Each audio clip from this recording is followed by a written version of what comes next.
What's up, everybody? I'm Wyatt Bagnall. Taylor Wallerstein. Thanks so much for tuning in. Week 1 of the 2023 season is officially in the books. And what a week 1 it was. Unfortunately. Yeah. As with every week 1, we have gotten some very loud and pretty definitive statements on some teams. And they almost never prove to be true. So what we're going to do today, on top of just generally discussing the games, we're going to talk about what is one overreaction that's coming out of these games, each game, and then what's something that's real that you can take away for these teams and things like that. But before we dive into that, hit like, hit subscribe. If you know anybody that likes football, hell, if you know anybody that doesn't, share this video with them. Absolutely. Exactly. So with that being said, we will jump in, and we'll just jump in right in at the start with Thursday Night Football. Lions 21, Chiefs 20. This was an interesting game that I think told us a couple of things. And for me, the overreaction of this game is like that this Chiefs team is just done. And the Lions are going to win the Super Bowl. Yeah, that's an overreaction that I've heard. Is a lot of people are like really worried about Kansas City. I think I would have been more worried about them if they didn't play without 2 of their top 3 players. Yeah. Who are more than likely back this week or next week. Yeah, I'll jump the gun a little bit and say that the overreaction is to count out the Chiefs already. Yeah. What are we doing? Yeah, missing Travis Kelce. I mean, granted, we've had this conversation multiple times of the Chiefs only really need a true number 1, whether that be Kelce or a wide receiver. Mm-hmm. And they finally, for the first time in Mahomes' career, obviously didn't have that.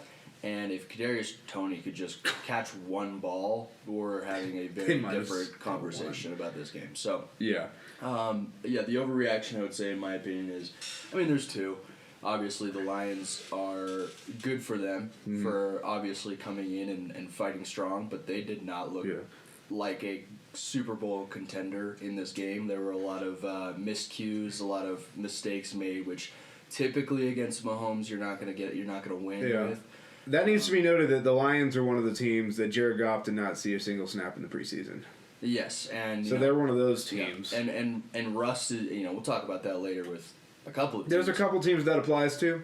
This is a game where it reared its head less, but it was there. But it was there, and they definitely, they missed some cues. There were a little bit of mistakes, but luckily Kadarius Toney made more mistakes. Stone hands.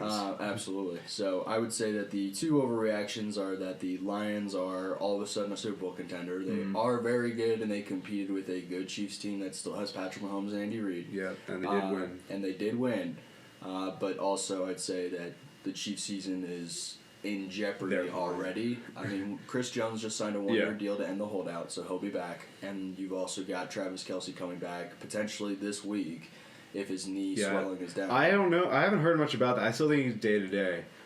But I think those are the right 2 overreactions. But I do think that there are a couple appropriate reactions that came out of this game. Absolutely. First and foremost, the Lions are what we think they are, which is they took another step forward, where last year they would lose a game like this. They won it this time, and they didn't, crumble. And their talent showed up. The guys they brought in on their defense showed up. Their defense was why they lost a lot of games. Kadarius Toney was open a couple times and dropped some stuff. Some of those were also not wide open drops. Right. They were there and they made their share of plays.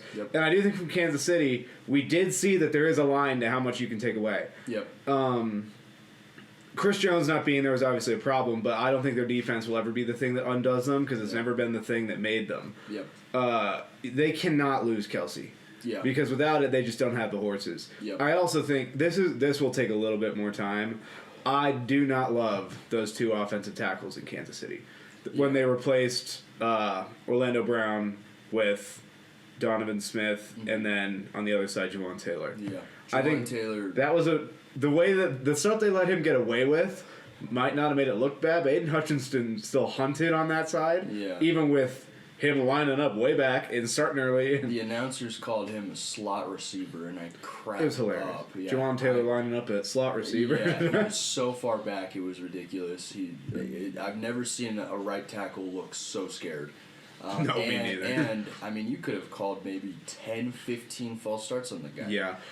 I'm curious about that this upcoming week because the Eagles are on primetime, and the person who is notorious for like making it public that offensive tackles do this because he does this really well is Lane Johnson. Yep, he did. He's notorious for like he's like I'll get like a half-second jump on it or something like that.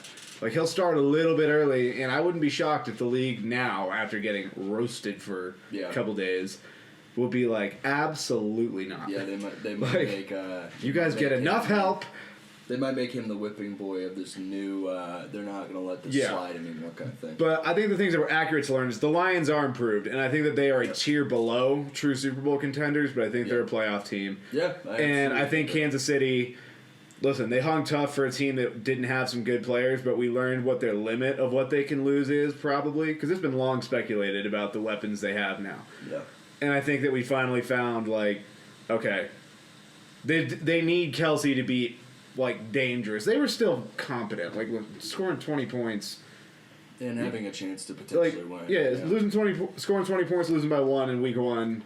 We saw a lot of teams do a lot worse, and so it's like it's not like the Chiefs got embarrassed here. I'm just saying that we found probably the limit of where their Super Bowl contender status is, which is if you take away Kelsey, they're probably not winning the Super Bowl. Yeah, there's only so much that this team can accomplish without their top guys on the field. And again, 2 out of the 3 guys off of the field, still putting up 20 points and being very competitive with a good Lions team.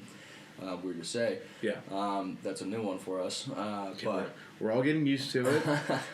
That being said, I think if this is kind of the downfall of Kelsey's kind of where he's at in his age. I don't think it is. I think he's still going to be a fine tight end for the when he comes back. Yeah, he'll be, and potentially even for one. I still think he'll be good. Yeah, I don't think. But this is kind of a glimpse into the future of what it's going to be like. Like I think this is, if anything, this is the wake up call that Kansas City needs. They are going to go heavy on bringing in a true number 1 option next year. Yeah, and let me put this out. Rule to the other 31 NFL teams: we don't trade weapons to Kansas City at the deadline this year. Yes, come on, guys. Okay. Yeah, nobody. I don't care. Everybody make a pact. send them to the NFC so we can balance out the conferences a little bit. Yeah, like so that send them over to us. You don't need them. We have the most cap space in the league again now. Yeah, but you don't need them. What do you mean? You have all the weapons. What do you mean? You have all the weapons. Fine. No, like I'm not worried about how Kelsey plays. I'm worried that he's 34, hyperextended his knee. You never know. That can change how you run a little bit sometimes. When you're getting older like that, it could be weird. Yep. I think he'll be fine when he comes back, and I think Kansas City's going to be careful with it. Yeah. I don't think they want to drop 2 games in a row, though, and go to Jacksonville and lose. Yeah. And I don't think Kelsey does either. I think he'll play this week. I think based on how he was looking and feeling and the fact it was possibly play week 1. Yeah, they were talking about depending on the swelling, so give him an extra week. I honestly thought they were probably just playing it safe and saying, you know what, we can probably still beat the Lions without him. I don't even think they were thinking much about winning or losing against the Lions when they made that call. I think they were thinking, like, if we put him out there and he gets really hurt in week 1 just because we were short-sighted, then it's just going to hurt our season in the long run, and they're obviously looking forward towards... Yeah, their goals are... Yeah. They care about things after week 18, not week 1. Exactly. All right, up next, the Texans 9, the Ravens 25. This is a game I don't feel there's a ton of big, wild reactions to because there was only a couple games where teams sort of did what they were supposed to. Mm-hmm. I would say the wild reaction that came out of this is people sort of fretting Lamar Jackson and how he played week 1. There's a lot of quarterbacks that are really good that didn't play week 1. Lamar also didn't play in the preseason. He also is in a new offense. I would expect that to take about 3 weeks, and if it's not better by around week 4, we can talk. Yeah. But I think the overreaction is the Ravens' offense not gelling completely week 1 with essentially no preseason minutes. Yeah. So I'd say that's the overreaction. The Texans, I think people sort of have a beat on the Texans. They're not going to be good this year. If you're going to overreact to anything, it's like, it's always going to be that. And I don't think people were crazy about him this week. But the reaction with CJ is always going to be somewhere around, like, that quarterback thing. People know Houston's not competing this year. Yeah. So I don't think there's a wild overreaction on the Texans side. I would say on the Ravens side, it's the people that are like, is this offense in trouble? Yeah, and they still scored 25. Yeah, it's putting up 25 points is a lot better than a lot of other teams did. Sorry, excuse me. You're good. You're fine. Granted, the overreaction, it's what we do every week one. You're either, as you put it earlier, you're either missing the playoffs or you're winning the Super Bowl. Yeah, you just got handed the Lombardi trophy or you just got eliminated. Yeah, so for them to put up 25 points against a bad Texans team. Budding Texans defense, which, again, it's not great. It's still the Texans, and we all know what they are. They're a year away from being where they... I think they're 2 years away. Yeah, potentially, yeah. I'm going to just flat out put it like... They did what they were supposed to do. They won by 3 scores. Yeah, this wasn't a game full of hot takes. The hot take games are the games where things went weird. Yeah. I can name, I'll just put it there's the games that nobody has wild hot takes about are, the games between either not good teams or the games where the teams people thought were good played good. Yep. So, this isn't a game that went wild. I do think that there was a couple realistic takes, though. This game was more realistic. I've got one right away. Texans aren't going to be great. Yep. Ravens are already hurt. Yeah, Ravens already hurt. J.K. Dobbins getting hurt was something that a lot of people were questioning. Could he stay healthy? And if he stays healthy, could he have a really good year? We don't have to have that conversation past week 1. He's out for the year. At this point... Did you hear the other injuries they got? No. Marcus Williams, free safety, knee injury. Oh, dude. Yes. 2 O-linemen went out in that game. Linderbaum was one of them. Oh, my God. So they're already getting it, and I'm like, well, I was expecting closer to, week 7. I thought we were going to take some time for this one, but it's not. So, no, it's more than just their back. Their O-line and their secondary just got hit, too. That's ridiculous. So, I did not realize that. And Marlon Humphrey was out for a couple games before the year started. Oh, my God. So. Well, that's Ravens football for you. Good timing for you. Good timing for me because we kind of need that. Yeah. But to be fair, I do actually want to highlight a positive for the Ravens, and that is Zay Flowers does look very positive so far. Was it 9 of 10? Something like that. It was 10 catches. I think it was 9 catches on 10 targets. Something like that. Something like that. Let me check. Yeah, look, pull up a stat line. Because I do want to highlight that he did look very good. Yeah. Let's see here. Here, you can keep talking about him though. I don't see the targets, but he had 9 catches, 78 yards. Yeah, and then a touchdown, right? No, there was 2 rushing touchdowns. Right. From Justice Hill, and 3 and 1 from J.K. Dobbins, 2 from Justice Hill.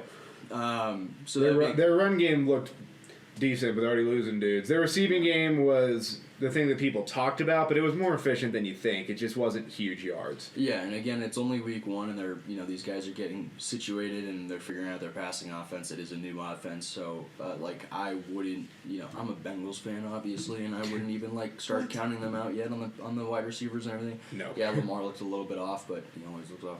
I was waiting for that. Yeah. Even that, he was 17 of 22. And even then, he looked fine. He just had a pick that was not great, but whatever. Yeah, sure. We can live with it. It happens. So credit where credit's due. I think they probably hit on their draft pick with Zay Flowers. The guy looks pretty solid. We'll see how his career advances. I know I'm going to be watching him a little bit more closely. Yeah, you will.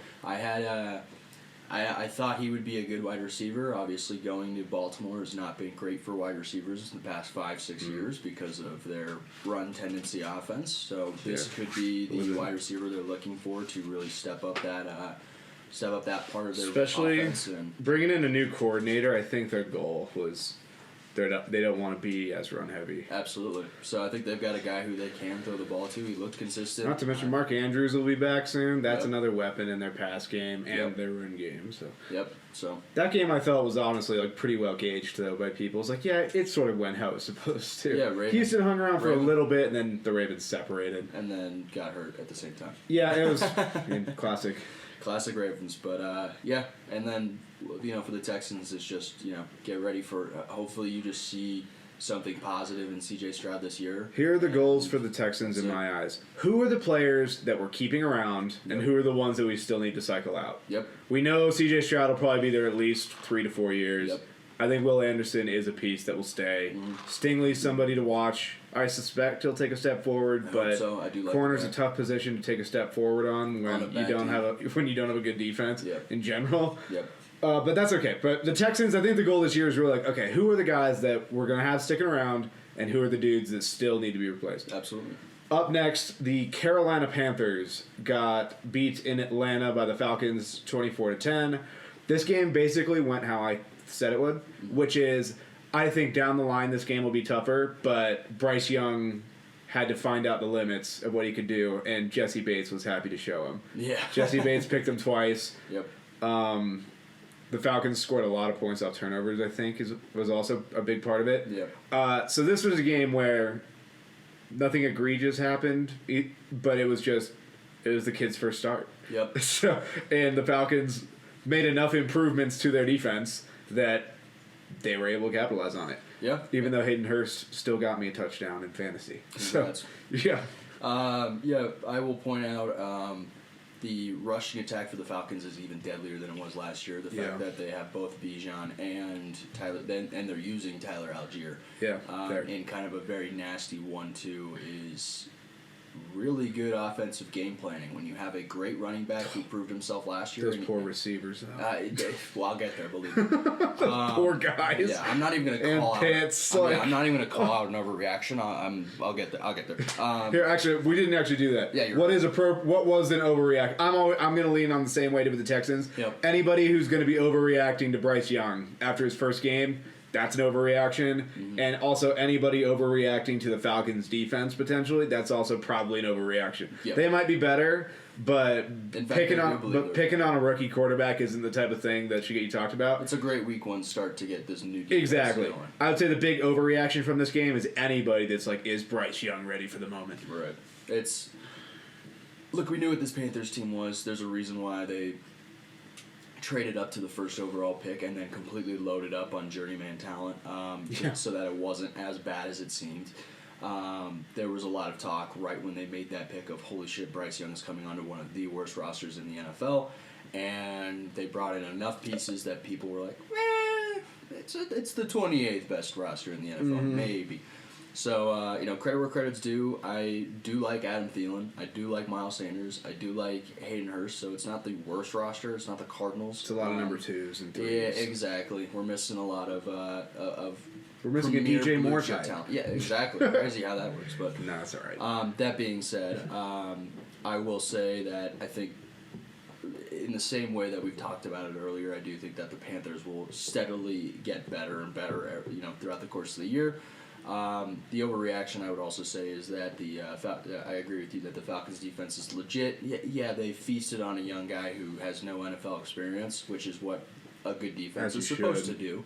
So I'll give them credit. They definitely improved their defense in this past offseason, which I'm excited to see, especially since they're a run-focused team. Like, there's a couple parlays I have where the Falcons win the division because they just play a good style of football. Yeah, they play a style that...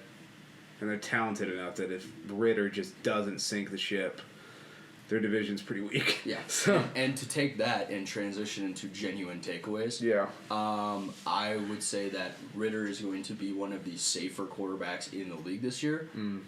That's not necessarily a good thing.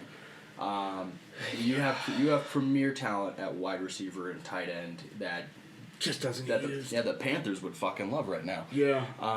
Drake London getting 0 points in fantasy and 0 catches, like great. He got one target the whole game. One target is insane. If you don't trust your quarterback to actually play quarterback and you're playing check down football, it's only going to get you so far. I'd be so pissed if I was them though. I'd be demanding a trade if I'm Kyle Pitts. This is the 3rd year in a row where it looks like it's going to be the same thing over again. His career started off solidly strong, and since then you have refused to use this guy. I mean, if I'm the Bengals, I'm calling them right now and saying, give us Kyle Pitts. We'll give you a 2nd round pick. Send him to San Fran. Send him fucking anywhere. Send him anywhere. Send him to Kansas City. Oh, okay. 31 other teams or 30 teams. Yeah. Send him to the Steelers. Please don't, but please don't. Please don't. But that being said, you have this premier talent. It looks like they want a different quarterback, and if that's the case, then why didn't you go find a different quarterback? I'm not saying that. Dude, you know what they're doing? They're doing the exact opposite of what the Cardinals are doing, which is they're trying to, we're going to build the team up, then bring a quarterback in. Good luck, dude. The Falcons aren't desirable enough of a franchise for somebody to be like, I'd love to go there. Yeah, and granted, you've got Drake London, you've got Kyle Pitts, you have these weapons, you have a great run game and a great run system that will take pressure off of a quarterback. Fantastic. You're just missing those flashy... The line's good, too. Yeah, the line's really good. They're a team that, when people talk about, like, who are the really good rosters in the league, they're not, like, among, like, the top 5 or something like that, but they're better than you'd think they are. They're sneaky good. Yeah. And it is just a travesty that, like, first of all, if you want to see what you have in Desmond Ridder, go see what you have. You gotta throw it. Yeah, like, you have to throw the ball. Now, maybe I understand not week 1...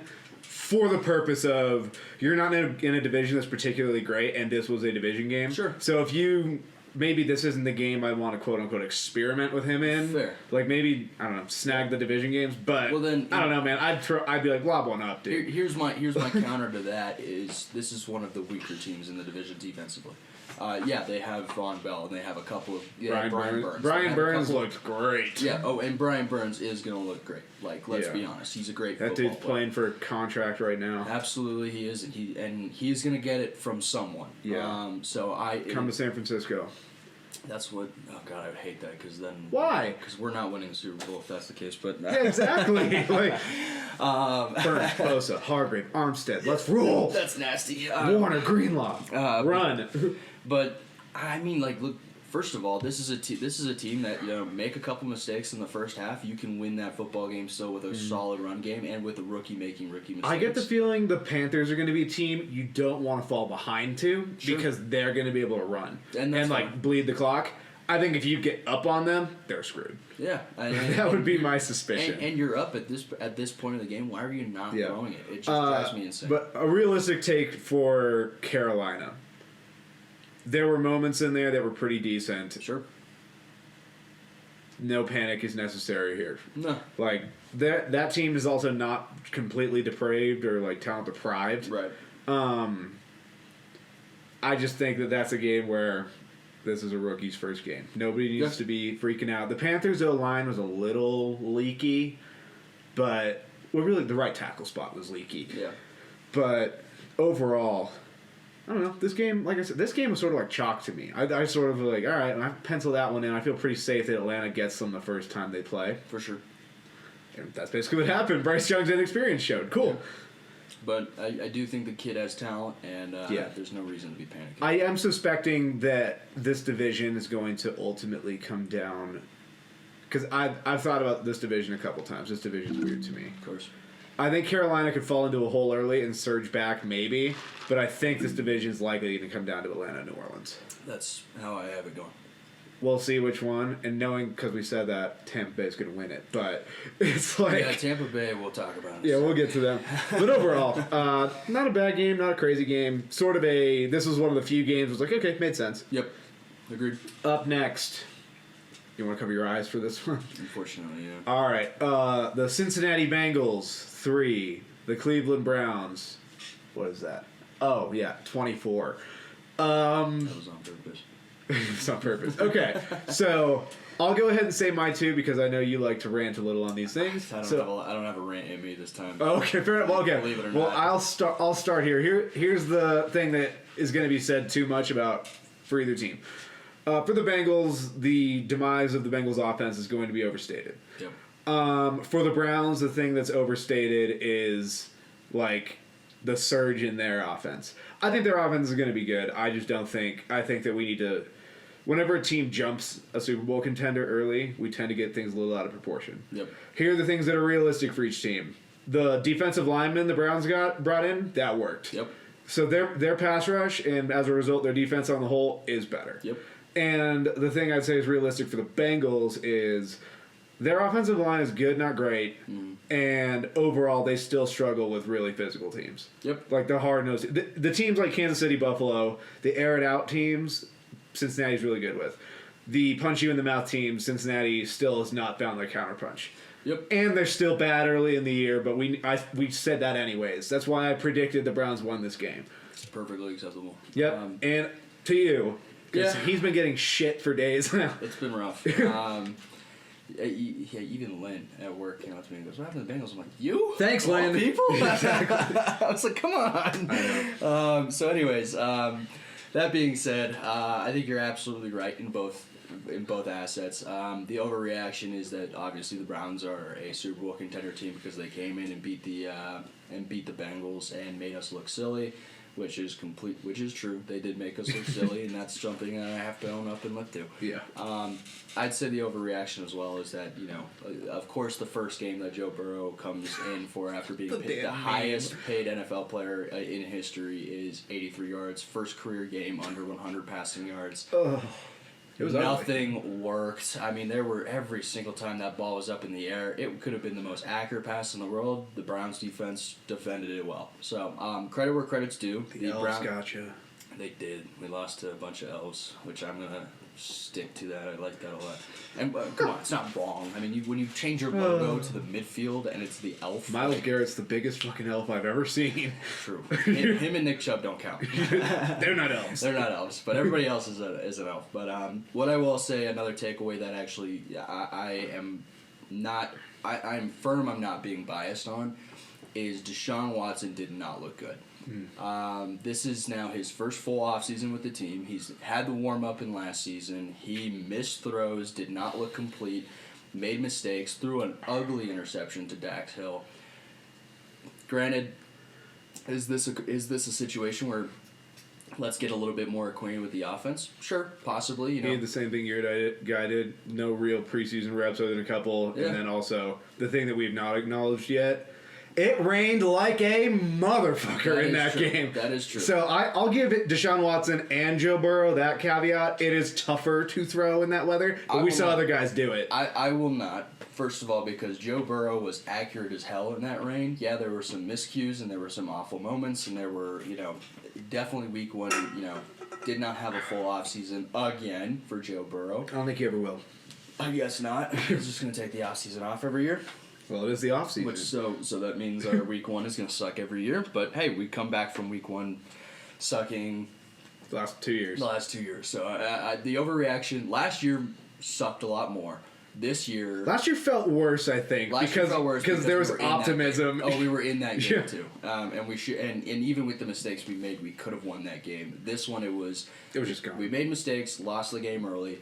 They are a team that when they're up on you, they can pound the rock with Nick Chubb, and it's incredibly hard to stop a physical team when you're a finesse team. And now with that D-line, you're going to let Myles Garrett and Zadarius Smith tee off once you're down? That's not ideal. God. No, and credit where credit's due. That Browns defense, they're smart. They showed up. That they brought in more D-line and reinforced that defense rather than more offense. They're smart. They're very smart on that one. They play a physical football game, which I would agree with you that the Bengals are more of a finesse team. By the way, I don't mean that finesse physical thing as a knock. No. The cream of you build your team in a certain way to beat specific teams to reach the Super Bowl and win. The AFC is dominated by the finesse teams right now. Yep. You have to be able to win and play finesse ball to consistently beat them. Yep. The Browns and the Titans are a weird counter thing in there. They're built more like an NFC squad. Yeah, and credit where credit's due, it works. And they got us. They beat us by 3 touchdowns. That's obviously not ideal. We're gonna bounce back, I firmly believe, against the Ravens next week. So I'm interested to see. Dude, a couple of these teams, like you guys, the Chiefs, you guys all have interesting week 2 games where it's they should have won the week 1 game because the week 2 game does not get easier. No, it doesn't get easier. I think, but you went 0-2 last year. We did, and everybody said our season was over, and we went all the way to the AFC Championship. So it is. At this point, I think Joe Burrow said it best. Nobody's panicking, and granted, the only people who are the ones taking the overreactions and running with them. Nobody should panic about week 1. Yep, it's week 1. So I'm excited to see how week 2 goes. This is a team that sometimes needs that pop in the mouth to get their shit together. And granted, it is week 1, but I agree with that. Your team's attitude is always I feel like you guys never buy into the fact that you're mortal. This is the perfect team for me though. Because I don't buy into the fact. I know. That I'm mortal. I just love that where it's even I haven't died yet. even when you guys have been shown the last 3 years teams can come out and punch you in the mouth. You guys are always shocked by it. I think that's why I'm such a diehard Bengals fan. This is the most egotistical, cocky team in the league, and I'm the most egotistical, cocky guy ever. Every year the Bengals are just what happened? Yeah, and every single time and guess who has to hear about it? Us. It is what it is. But you know what? There's nothing more motivating than having your pride take a shot. So I would absolutely say that the Bengals will have a good reason to bring their A game next week. Yeah. And as for the Browns next week, they go into another big game also. They got Pittsburgh. Mm-hmm. That'll be another very tough... If the Browns win that game, I do think we have to start really thinking like, okay, maybe they're hitting the higher end of that, and the Ravens, Browns, or the Ravens, Bengals, and Steelers all better be like, okay, time to stop that, or that can get away from you pretty quick. Especially with the type of physical football they play. I mean, if you give them a lead, they're going to run with it. Yeah, and they can give them a lead in the division. They'll run away with it. They'll wear you down too. Yep. But overall, yeah, the overreactions of this game are pretty easy. But there were some reasonable takeaways, like the Browns are better than you thought because they made some good moves, and the Bengals have some of the same flaws we've seen. And they're just going to start the year the same way every goddamn time, I guess. Putting money on whoever the Bengals are playing against every single week one. From the yeah, it was the whole reason I picked them. And I mean, okay, here's another. This is both an overreaction and an appropriate reaction because we see this in divisions all the time. The Browns do seem to have their number. It doesn't always make sense. Sucks. It doesn't always make sense which team in the division somehow just has you. Yep. But it does seem the Browns. It happens everywhere. It just so happens that the team that has our number is the team that is just perennially The Elves. stupid. Yeah. Yeah. It's just whatever. But yeah. I So mean, that's an 5-1 against Joe Burrow. It's kind of an overreaction because it's like I still think the Bengals are better, but there is something to once you get 4-1, 5-1 against the team. There's something to they understand. They at least understand you. So yeah, they've it seems that they've figured out Joe Burrow in a way no other team can figure out, and you hate it. And I hate it. I fucking hate it because then I have to watch Deshaun Watson be annoying as hell on the sidelines, knowing how shitty of a human being he is. But all right, there we go. We'll move on from that one now. I would love that. On to a game that I honestly did decent. I went 8-8 with actual picks this week, okay. But I identified all the games that I thought were going to be weird, okay. And I could be wrong correctly. Okay. So I'm like, it's still week one for me, but at least I could see where I thought the hurdles were. I just leaned on the wrong side of it. Sure. I did identify Buccaneers-Vikings as that could be a weird one, and it was. Buccaneers win 20-17 over the Vikings. Overreaction. Tampa Bay is more competitive than you think. They're not that great. They got the jump on a team that we all acknowledge even last year was weird. Yep. And overreaction for the Vikings. I think this is sort of, again, an overreaction and appropriate. The overreaction would be the Vikings have tumbled down to earth. I think that how far people would say they've fallen is a bit much. Yeah. But I do think they've regressed back towards the middle of the mean in terms of they're not going to win every one-possession game this year like they did last year. Which is an anomaly. 11-0. Yeah, and they're already 0-1.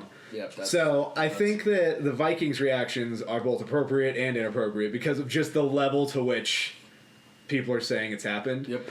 On the Tampa Bay side, good for them for winning the game. Yep.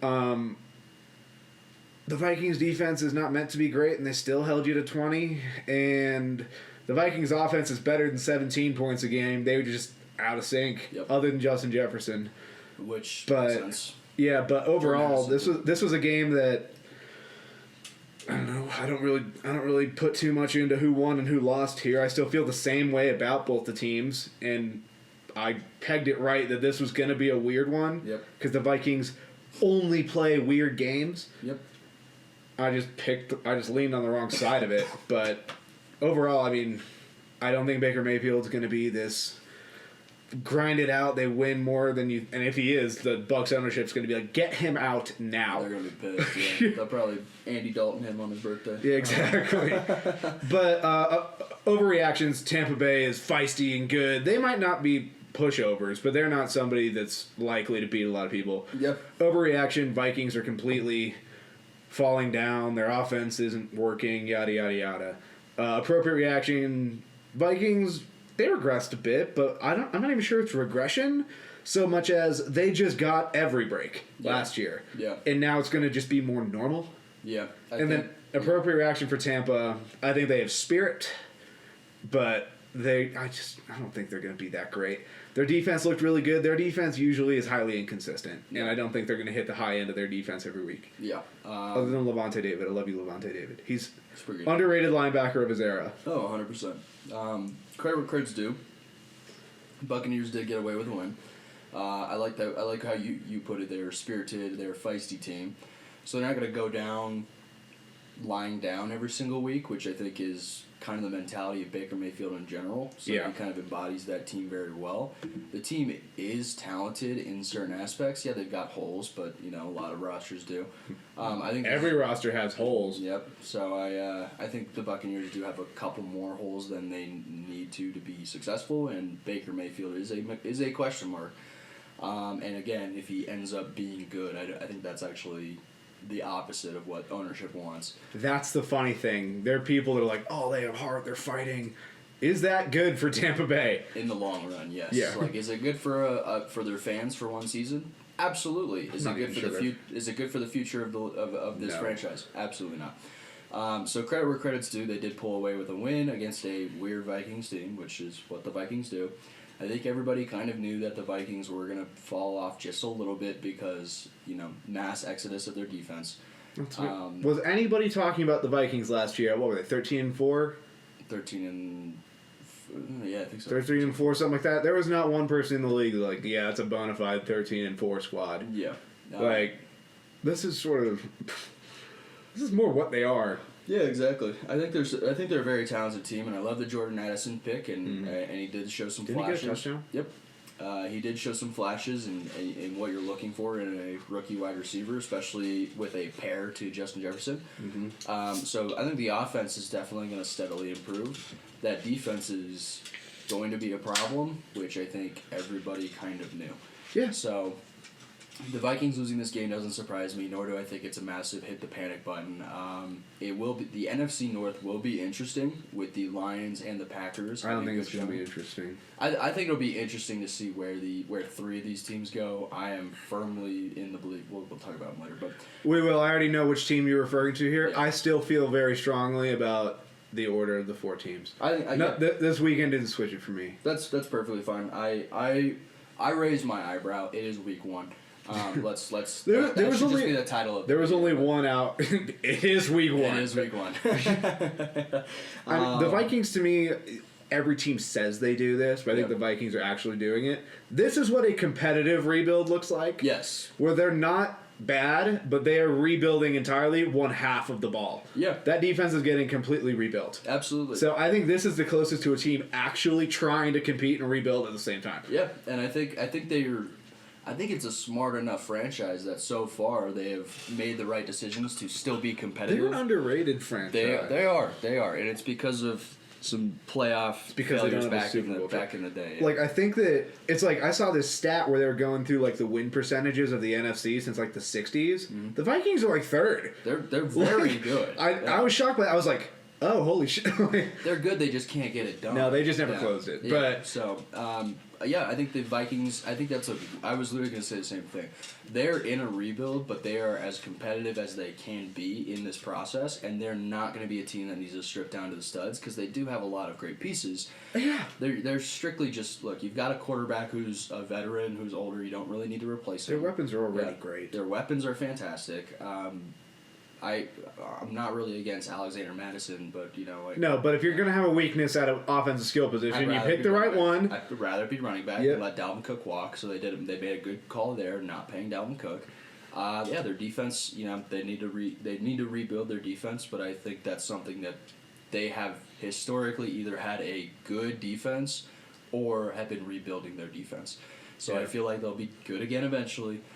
Maybe not this year. I'd say but by next year, their defense could be good again. Absolutely. Yeah. They have good pieces over there. Yeah, they'll make it work. They're not going to win a Super Bowl this year, but they're the team that I think maybe they don't make the playoffs, or if they do, they're near the bottom end of it.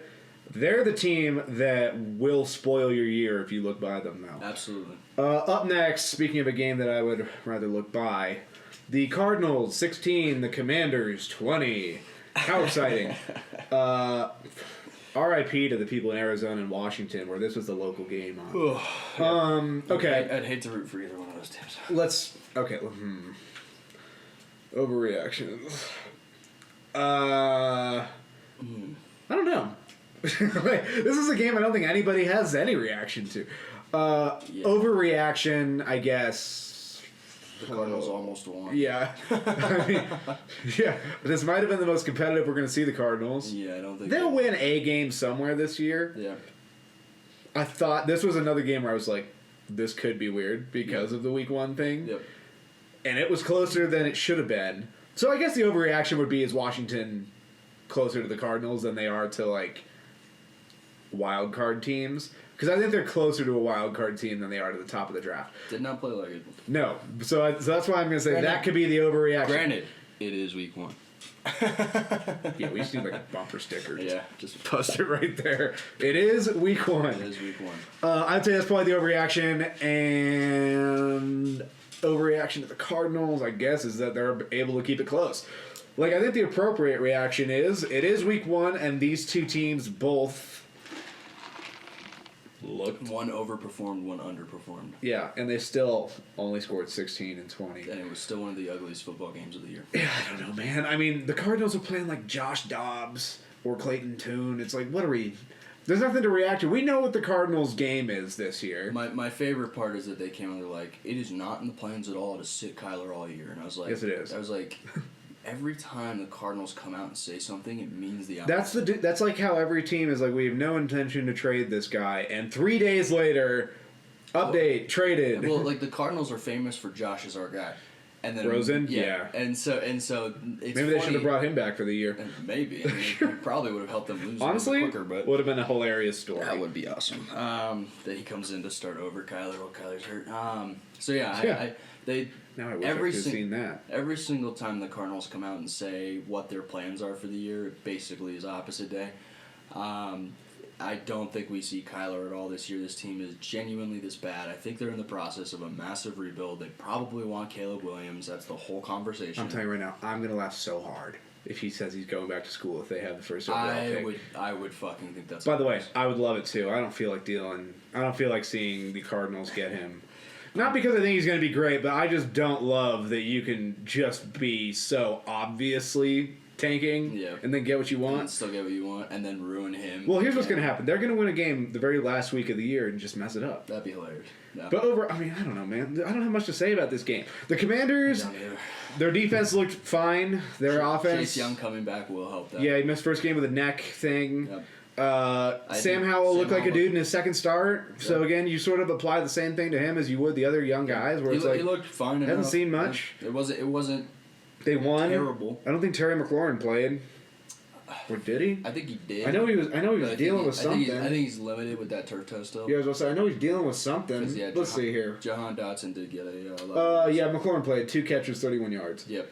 I think they spread the ball around a bunch, which good for them. Yep. But I don't have a ton to say about this game. Like, no, I'm almost done with them to be honest. Like, yep. Like, I don't think there could be a whole lot of overreactions to this one because nobody expects a lot, and it was a pretty ugly type game. Yep.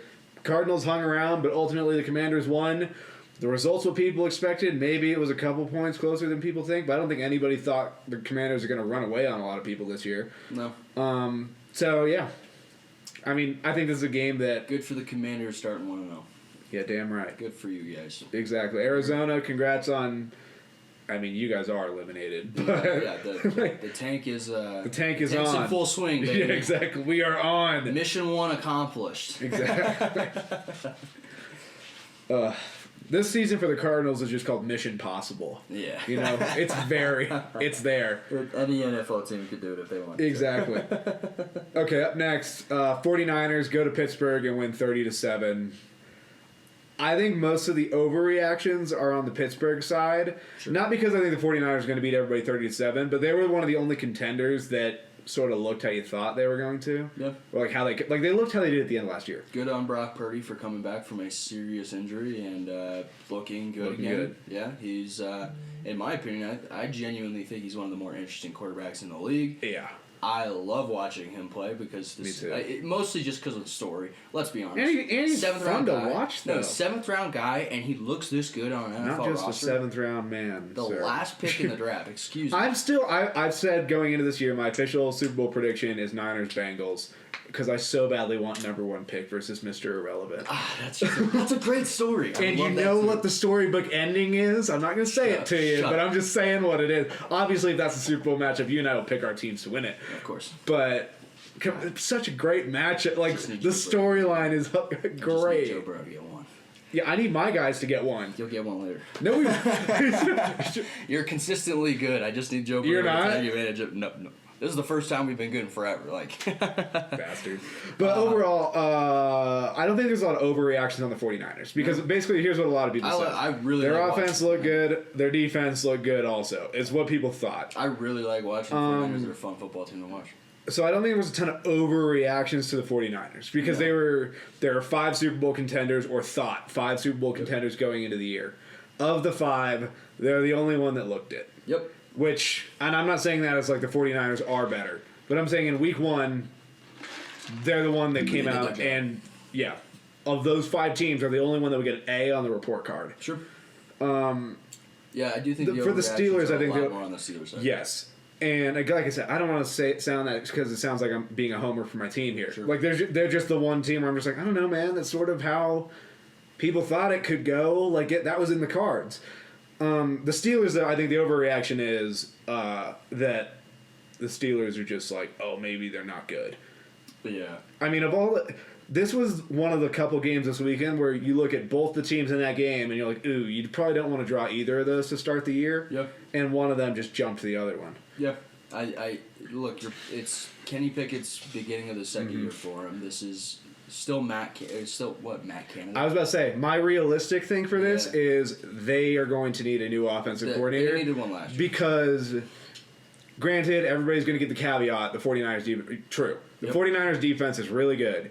But they did the same stuff they were doing where it's like, short pass. We keep running it even though Fred Warner is going to blast through the hole and put down one of the biggest running backs in the league easy. Yep. No, what was...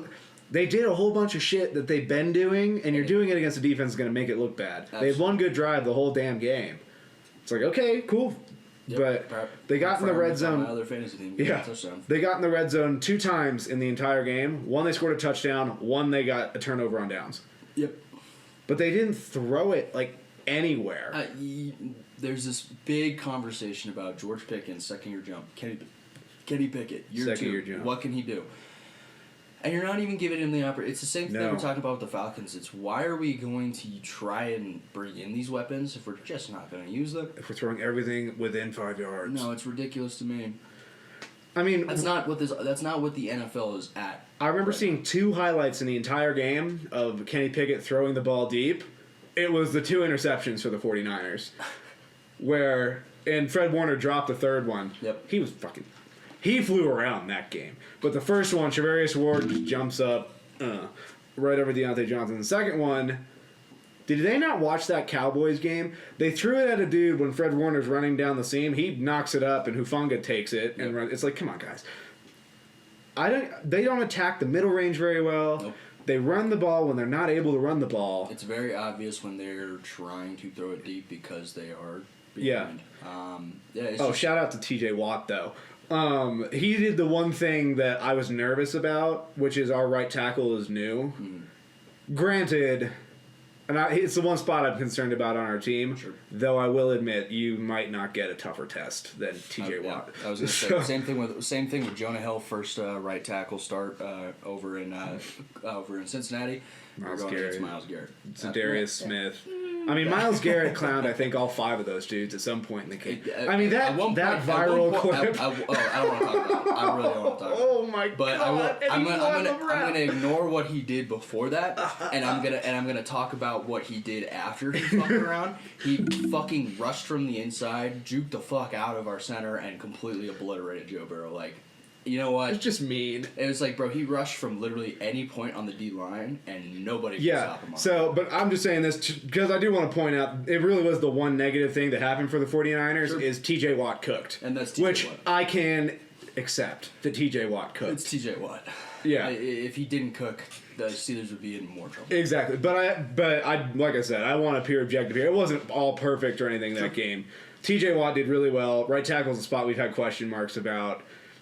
I'll have to see how that goes going forward because it is possible that you were just given a really, really tough test to start the year. And it is week 1. Yeah, it is week 1, buddy. But overall, I'm not too worried about either of those 2 teams. I think the Steelers are still going to be a pretty formidable team in the league. It's just, just can they adapt? You ran up on a nasty matchup. And can their offense actually grow, or was it a actual 49ers just completely stopped anything they were trying to do? And obviously we'll see as the year goes on. It's perfectly possible a couple teams will look like that against the 49er defense. They did it last year. They did it to good teams last year. It doesn't surprise me. This was a tough test for the Steelers coming into the year, especially week 1. They did it for the fucking Dolphins last year. Yeah. The Dolphins had one good play to start the game and then got clamped. Yep. It's perfect. So if you're not going to test their defense and heave it a couple times, you're just going to let them come forward. You're done. Exactly. So. And I mean, next week, like I said, Steelers got the Browns next week. That'll be telling. Niners got the Rams. It's a division game. It could be weird. It's still early in the year. Sure. I would suspect that goes pretty well for them. Yeah, but I mean, we'll see. We'll get to the Rams because they overperformed week 1. But overall, I agree. I think most of the overreactions to this game are the Steelers side.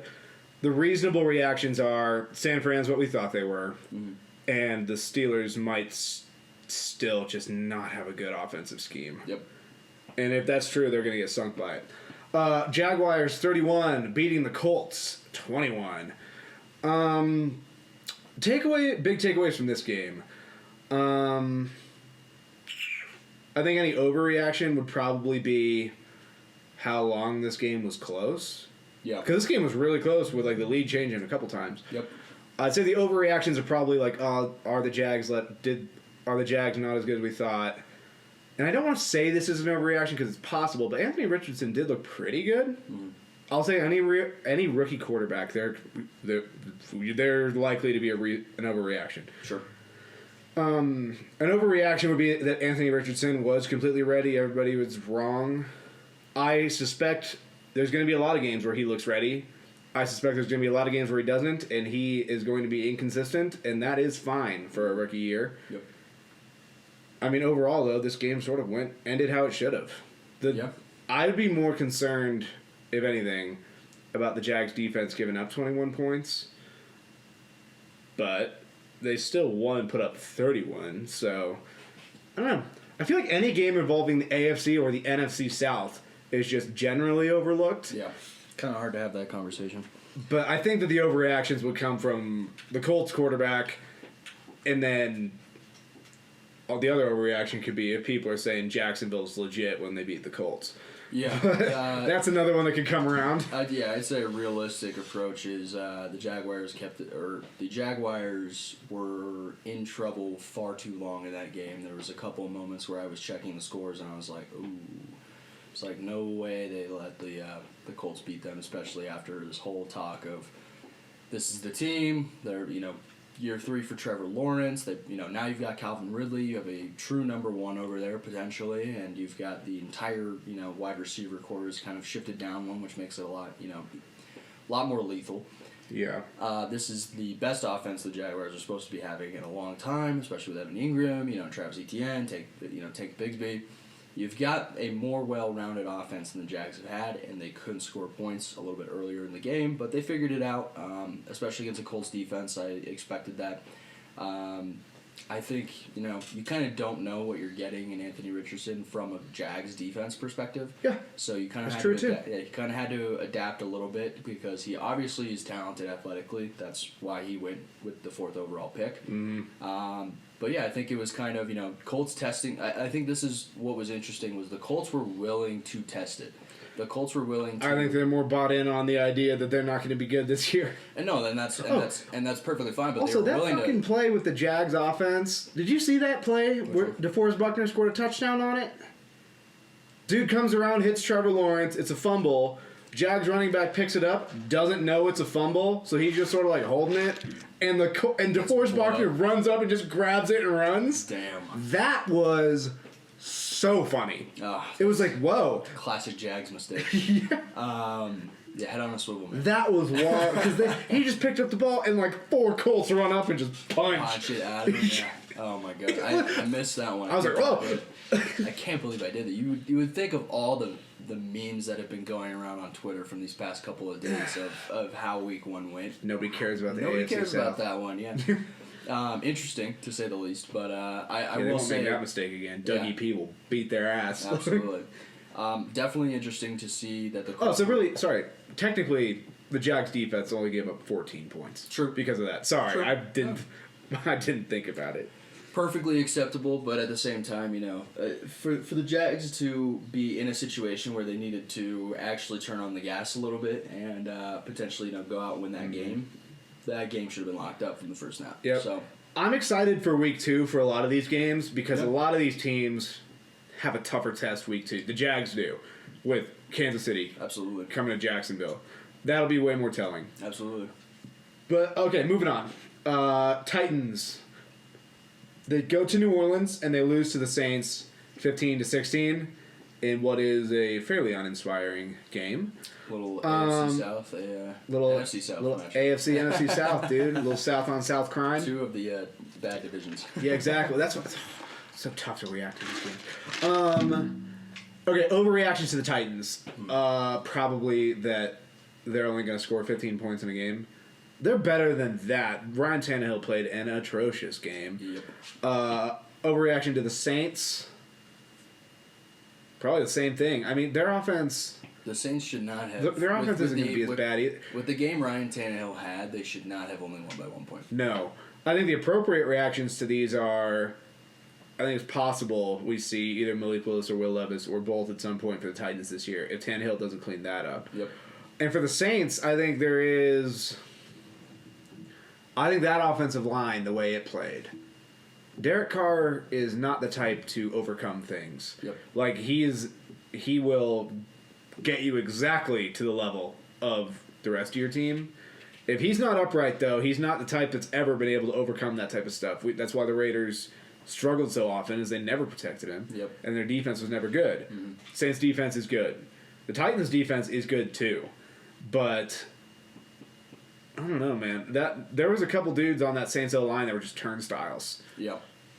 No. And when I say the Titans' defense is good, I mean Jeffrey Simmons is good. Arden Key is a good situational rusher. This isn't one of the most hellacious fronts in the league, though. No. They're just a good, solid front, and that Saints O-line got spun around. And well coached.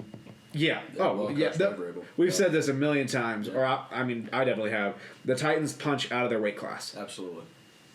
And this time they didn't close the deal, but they still made it tough. Yeah. I mean, the other accurate assessment is the Titans are never going to lay down. The Titans are going to be tough. Mm-hmm. You just have to beat them. Yep.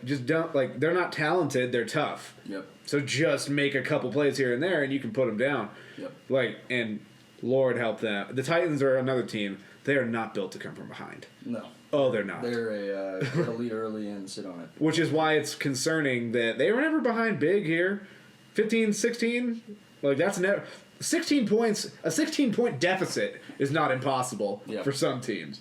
So a 1 point deficit with I'd say the overreaction to this is that Tannehill's completely cooked. Yep. And the Titans. We've seen a lot. The Titans suck. There's a lot of players that had a bad first game. It happened for the Titans, and it happened in a game that they should have won. Yep. Credit where credit's due. Again. Chris Olave does look like he's going to take his next step. This is another game that had a shit call in it. Which one? The Saints-Titans game. There was a play where I think it was... forget who fumbled it. Somebody fumbled the ball. The Titans picked it up, ran it back for a touchdown. Refs blew the whistle after the play, though, so the touchdown didn't count. They review the play because Vrabel challenges it, I think, and it's clearly a fumble, and the refs say that it's the Saints' ball still. So not only did they lose a touchdown in a 1-point game, they were allowed to keep the ball on an obvious fumble. So that's another moment this week. Again, those goddamn South games, nobody watches them. Love the refs, baby. We love the refs in mid-season form. Oh, good for them. Sorry, continue, because I was just thinking about another weird call. They were not in week 1 form. No, they were in championship game form. The only group of people who were not in week 1 form on week 1. Chris Olave looked great. That's great for my fantasy team. Finally, for my something. Other fantasy team, for my other fantasy team, of course. But Olave looked like he could be a legit wide receiver 1 and give Michael Thomas more of a relaxing position as a wide receiver 2. This is a team that... Or 3. Rashid Shaheed played well, too. Yeah, or 3. This team definitely could use Alvin Kamara coming back off that suspension very soon. Jamal Williams is fine, but I think he's more of a complimentary back than he is a true, starting back that you can roll with. So I think Alvin Kamara coming back will also help. But yeah, that offensive line is absolutely concerning as of right now. So especially because they just re-signed Cesar Ruiz to like a 4-year contract, which is weird. He's never played that well. I mean maybe a 1-year or 2-year deal to kind of stopgap until you get something better. But yeah, 4 years is kind of a little bit of an overpay in my opinion, and for a long commitment to a guy who has not really proven that he could be a long-term guy. Yeah. So it's definitely. I mean, big surprise. Derek Carr is the same quarterback he was for the Raiders that he is for the Saints. Yeah. I think everybody kind of saw that coming. But the Jets would love to have that right now. We'll get to that, but oh god. We'll get to that. That's awful. Yeah, like I'm looking at, I'm on PFF right now looking at some of the grades from this game. Oh yeah, hit me with them. Derek Carr didn't play bad, just outside the top 10 with his grade. Yep. Makes sense. He played fine. The only problem is Ryan Tannehill's down at 28. And unfortunately, your boy's below him. Well, yeah. But Joe Burrow graded out just below Joshua Dobbs. Which, there's a stat you weren't expecting to see this week. Only time. And number one is your favorite guy, Mr. Tua Tagovailoa. Which, objectively, he played great. But objectively, he played great. The only problem it's a Raven situation. We'll get to him. We'll get there. But I don't have much else to say about this game. Yeah, neither do I. I think the Titans are probably better than this game showed. I think the Saints can be better. Are. Yeah, I think the Saints can be a lot better than this. It was just two teams who were having week one syndrome, and nobody wanted it more than the other. And true, Titans did get screwed. But I will say, I don't know, just a weird game. It's whatever. They both played sloppy. Yep. Okay, Raiders defeat the Broncos 17-16 in another game where the refs were in peak form. There were some bullshit calls in this game, dude. I know you don't, but I'm just saying there were some calls in this game where we were throwing flags for tackling. There were, yes. There were some fucking... On, like, the crucial, final drive of the game for the Raiders, the Broncos stopped them on 3rd down, and they're like, flag for tackling. The dude had the ball and was running with it already. What are we doing? They're not fucking playing football. That's what I talk about when I talk about how I don't respect a lot of these offensive players nowadays. These dudes get more yards, more stats, more touchdowns because of shit like that. Yep. Where it's like, he tackled you, dude. If you don't want to get hit in the head, don't lower your head to try to get an extra yard. Yep. Like, what are we doing? No, it's... And again, okay, overreaction to this game will be talk about anything with both of the... Overreaction to this game. Raiders are better than you think. Yep. Overreaction to this game. Broncos offense is worse than you think. Yep.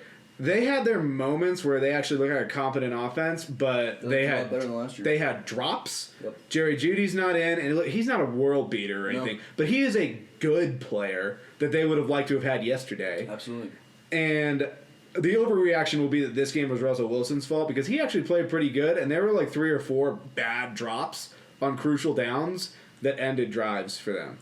Yeah. Also, the Broncos defense, Pat Surtain won the matchup with Devontae Adams. Devontae Adams is good. He'll get his stuff. But it feels like on all the plays where they were one-on-one, that ball did not get caught. No, I think he took it personally last year. Yeah. And there was a bullshit call in there, too, on a pass interference one. where it's that back shoulder thing. Yep. He's allowed to do this and break it up, man. He played very well, and that PI that they threw at him on the, basically the 1-yard line was bullshit. It's some soft shit, dude.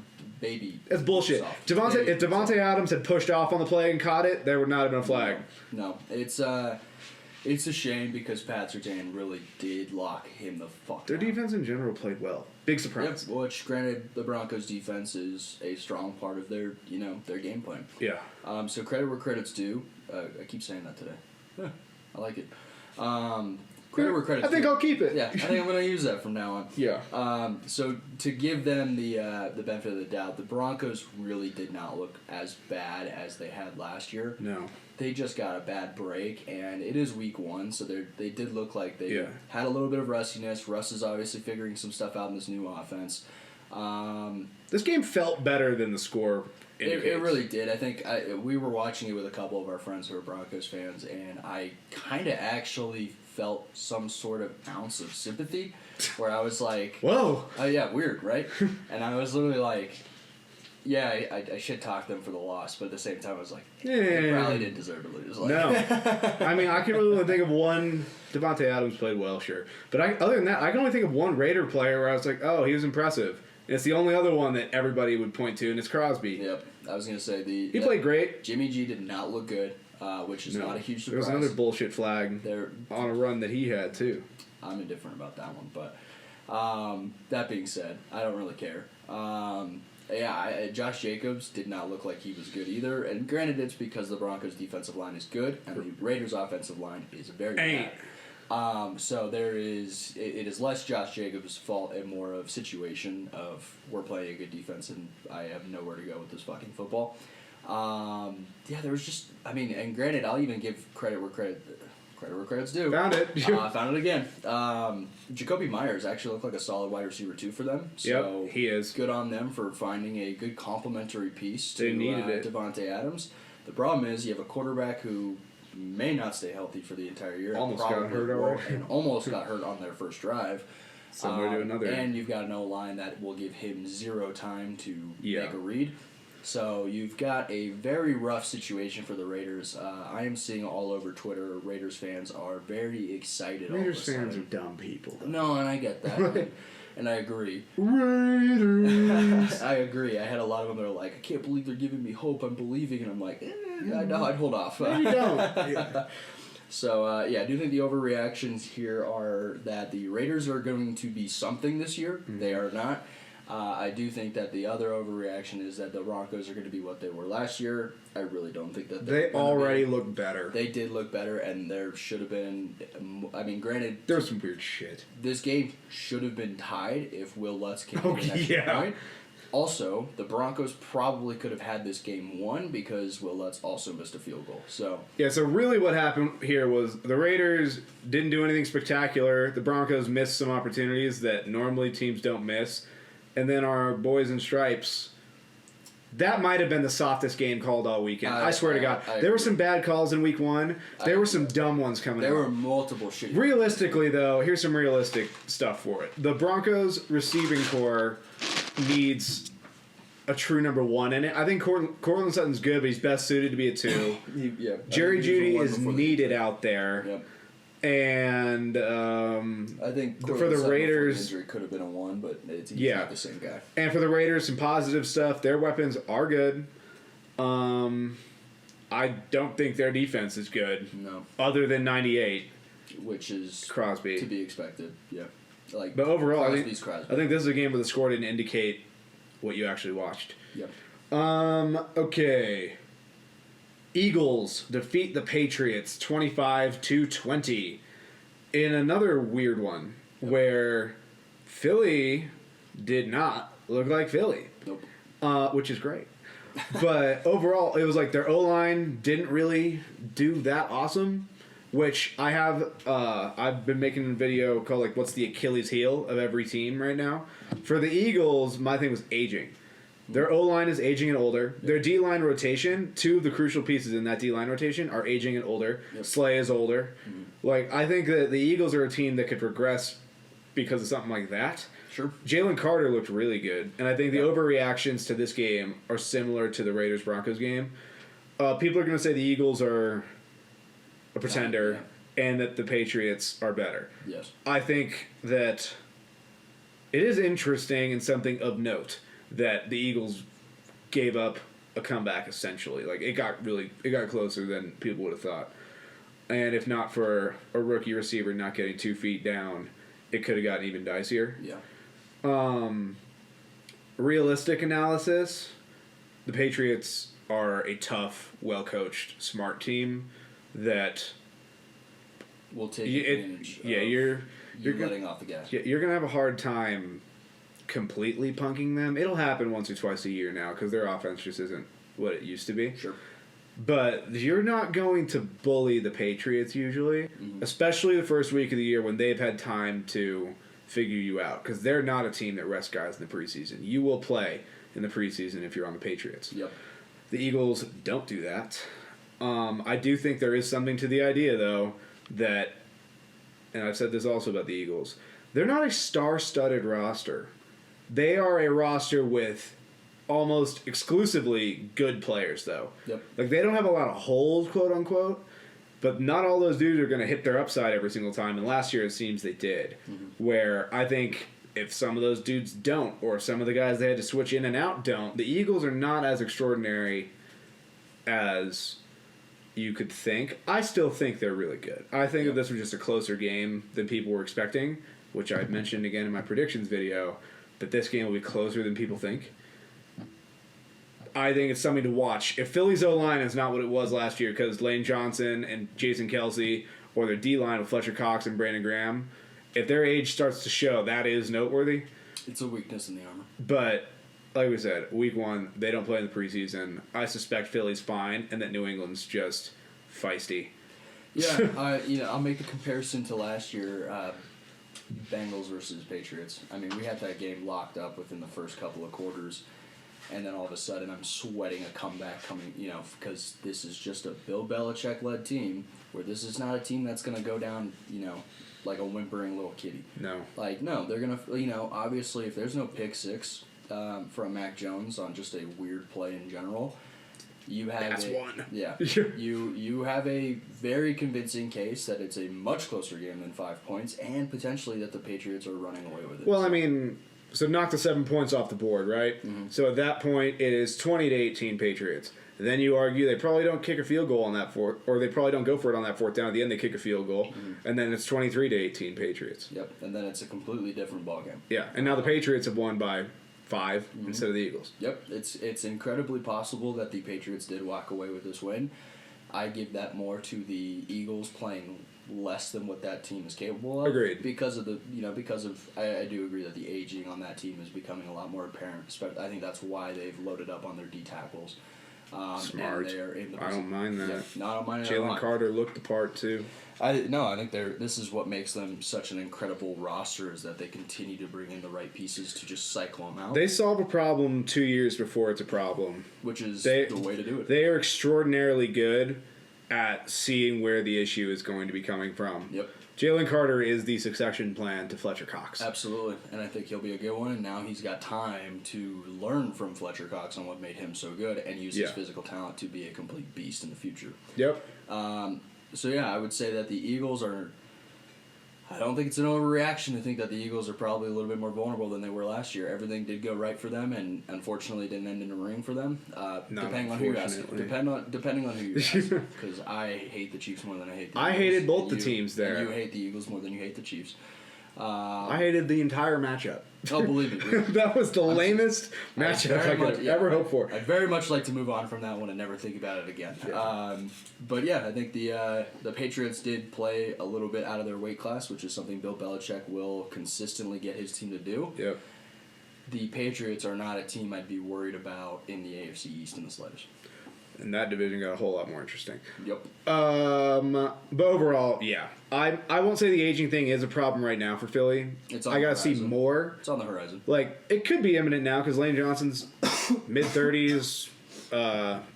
Jason Kelsey, mid-30s. Like, a lot of the dudes that they've relied on a lot, getting up there to the point where it's like, anytime it could happen. Yep. But I think what it really more is the Eagles didn't play their guys. I do think that they're not what they were last year because, first of all, when they won the Super Bowl, they had fielded the same team the next year, and they were not the same in any way. Not just Carson Wentz regressed, the entire team regressed. Yep.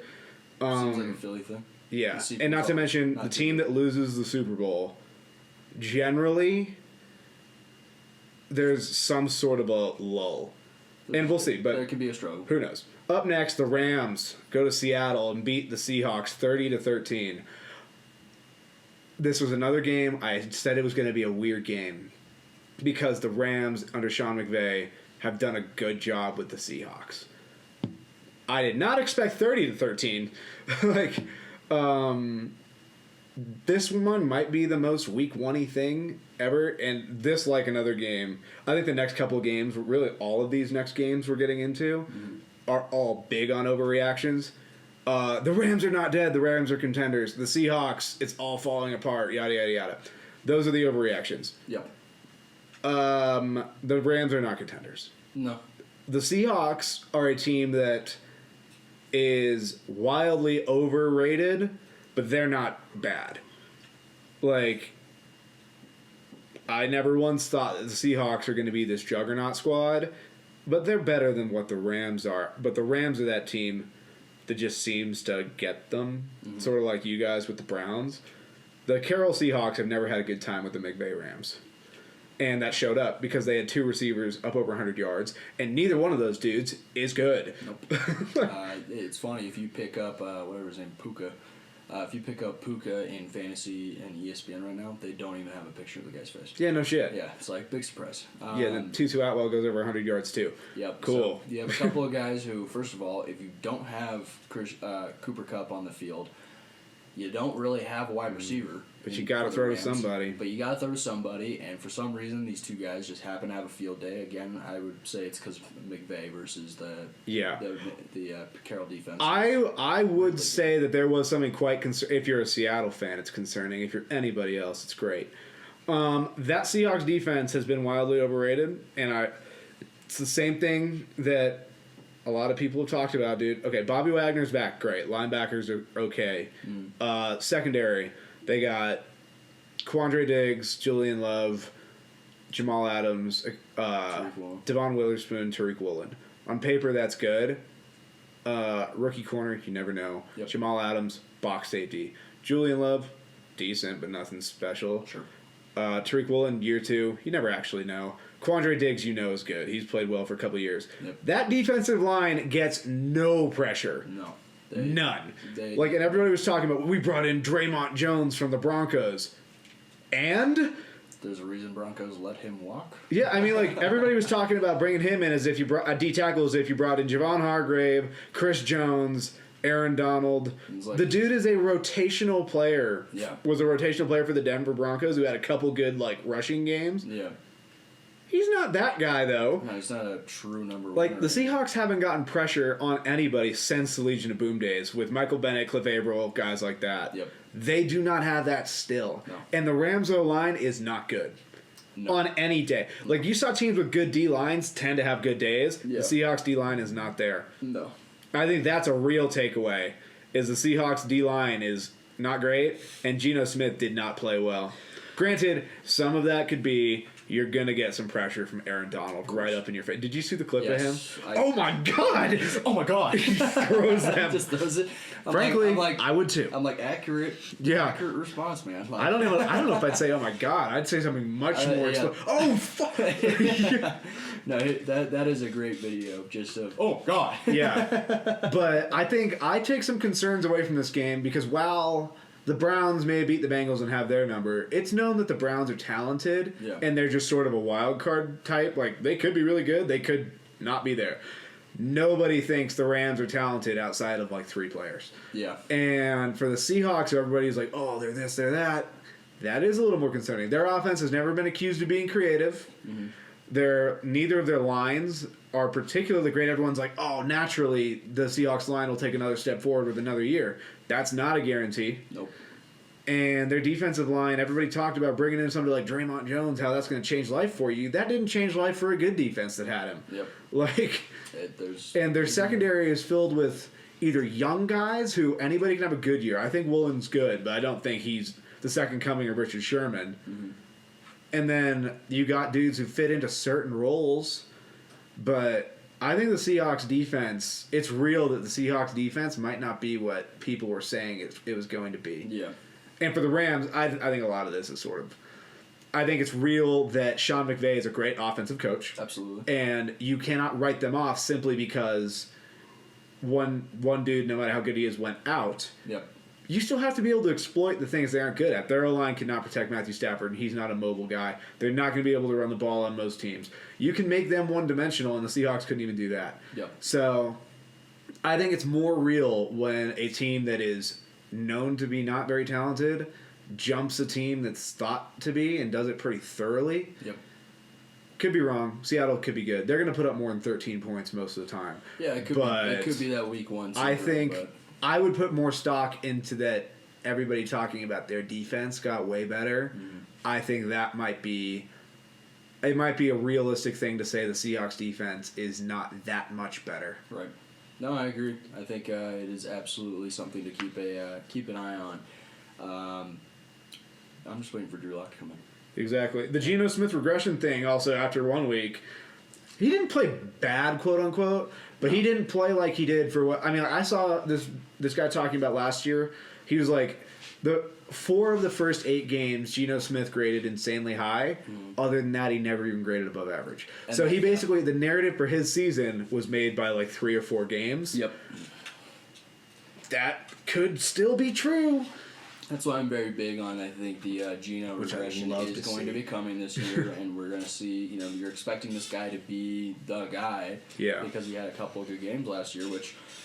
Good on him. Good on him, because there's, coming from the Jets organization and how bad that he did look, there was a lot of, conversation towards this guy and his skills and what he could do at an NFL level and what he can't do at an NFL level. So I'll give him, kudos. Great for you. You were able to kind of, there's a reason I never really bought into the whole, I didn't write back narrative. I was like, I would wait on that one, buddy, before I start talking shit. I still loved it when we swept them, beat them in the playoffs, went on the Seahawks thing. Guess he wrote back. So yeah, I definitely, I had a feeling the Geno Smith regression was coming, and I'll be honest, I did watch the Seahawks in the preseason strictly because of Drew Lock. That's basically the only time I get to watch Drew Lock. And I'll be honest, man, Drew Lock looked pretty fucking good. So I would be interested to see. Put him in against us. Please don't. Give him a. Wait till after. Give him the Cardinals game as his first game back. I'd love that. We'd love to welcome Drew back. Drew back. We would love to welcome Drew Lock back to the starting lineup in the NFL. I would very much. I would not be pissed. I would not be surprised if we do not see Geno Smith for the entire season this year. And who knows? Because the Seahawks, to their credit, they're a team that doesn't care what they pay you if you're not playing well. They started Russell Wilson after they paid Matt Flynn a lot of money. Yep. So we will see. Okay. Up next, I'm gonna do this one. Okay. Up next, Packers 38, Bears 20. Overreaction. Anything with the Packers or the Bears. I think this game is wildly overreactive. Not necessarily always in the wrong direction, but sort of like the Vikings, the extent that we've reacted to it. Sure. The Packers are not going to score 38 points a game on a lot of people. No. This is the... I think that we have to take into the context that Bears defense ain't it. No. Those aren't the 85 Bears out there. I also think the overreaction is how bad the Bears offense is. They didn't play well, but they also didn't the Packers defense is known to also be talented. So I think that people are reacting along the right lines, but just way far out on the spectrum to both of them. That's fair. I think it's fair to say maybe the Packers could be better than we think. I still reserve the right because I don't think much of the Bears in totality. That's completely. So I reserve the right for further judgment on Green Bay, but they did, in terms of passing the first test, you passed. Exactly, which is I think the offense can be good. Maybe not 38 points a game, offense. That requires a very special type of bad defense. Yeah. And the Bears check the box. Absolutely. And I will say also, I reserve some judgment on the Bears. This is closer to what you'd think the Bears are going to be. I mostly just reserve the judgment on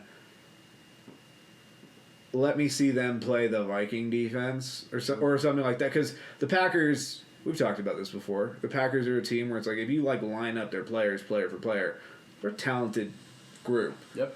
So before I pass final judgment on the Bears are completely shit everywhere, I would like to see them against a team that's potentially not it's sort of like the Steeler thing.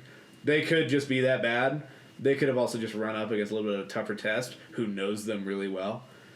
And I also maintain Matt Eberflus will not be the Bears coach after this year. No, I agree. I also don't think Justin Fields will be the quarterback of this team after this year.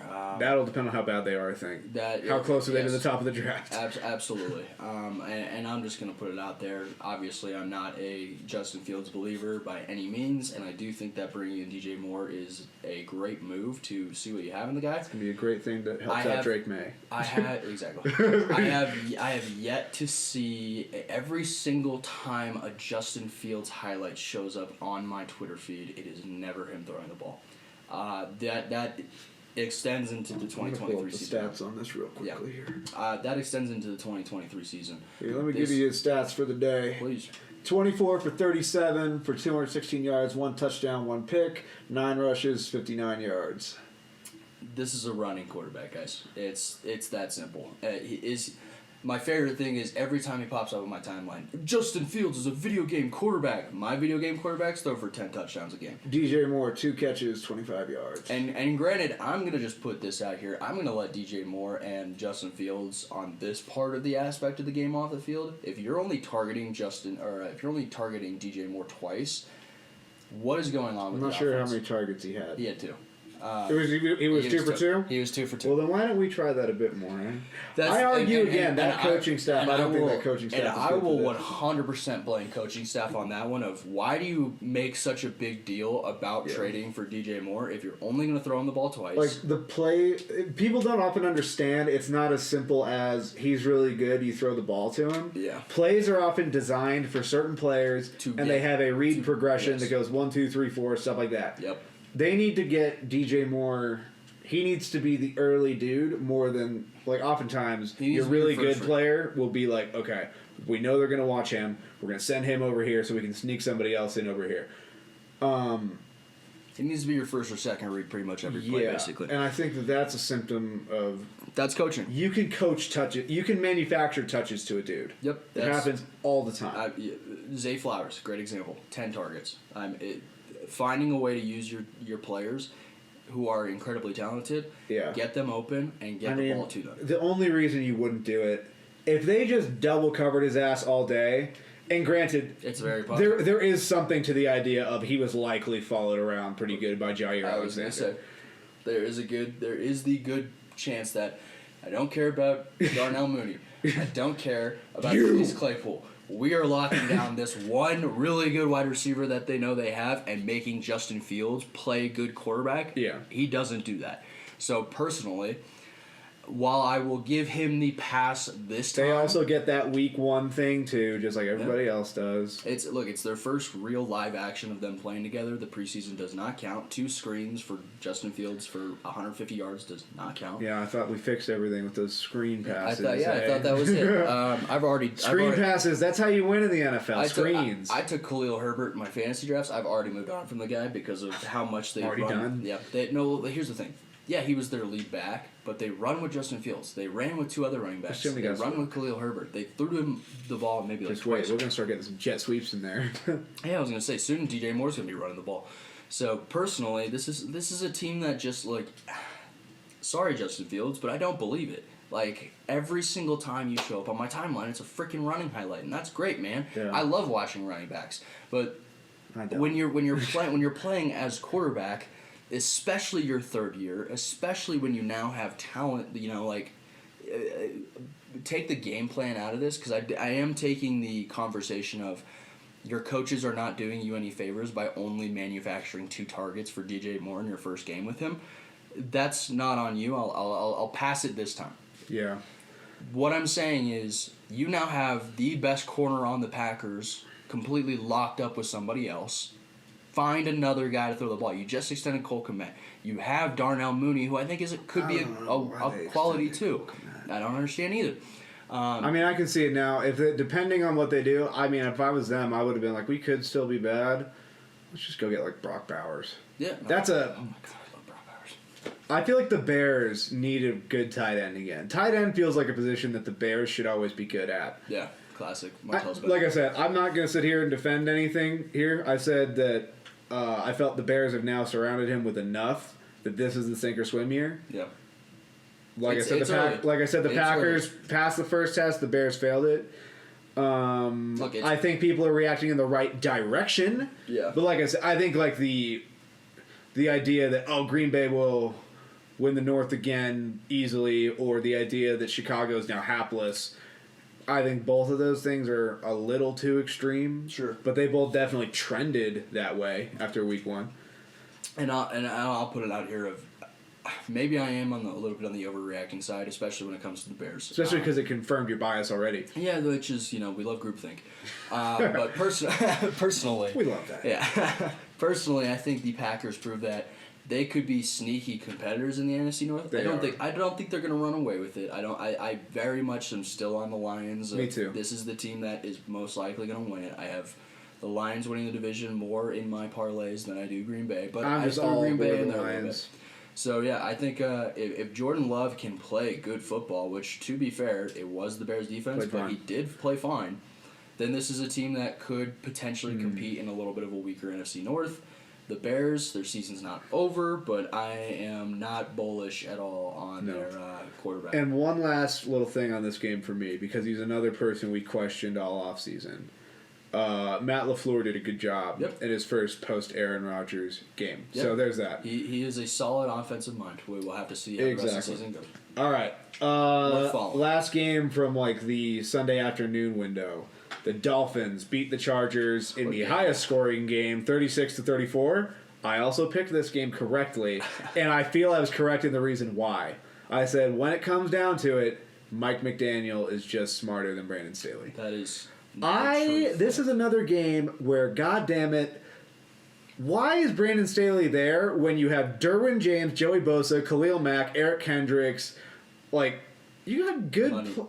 it's you got good players on your defense. You're a defensive coach, and goddamn, are they never good? We had this conversation on Sunday when we were watching the games. The reason why Kellen Moore was brought in is so that they could easily fire Brandon Staley and hopefully just transition straight into Kellen Moore, and Kellen Moore can hire a better defensive coordinator than Brandon Staley. I mean, goddamn, usually defensive coaches hang around because their defense is good, so their offense, even if they don't have a great quarterback, can win enough games by just being solid. Yep.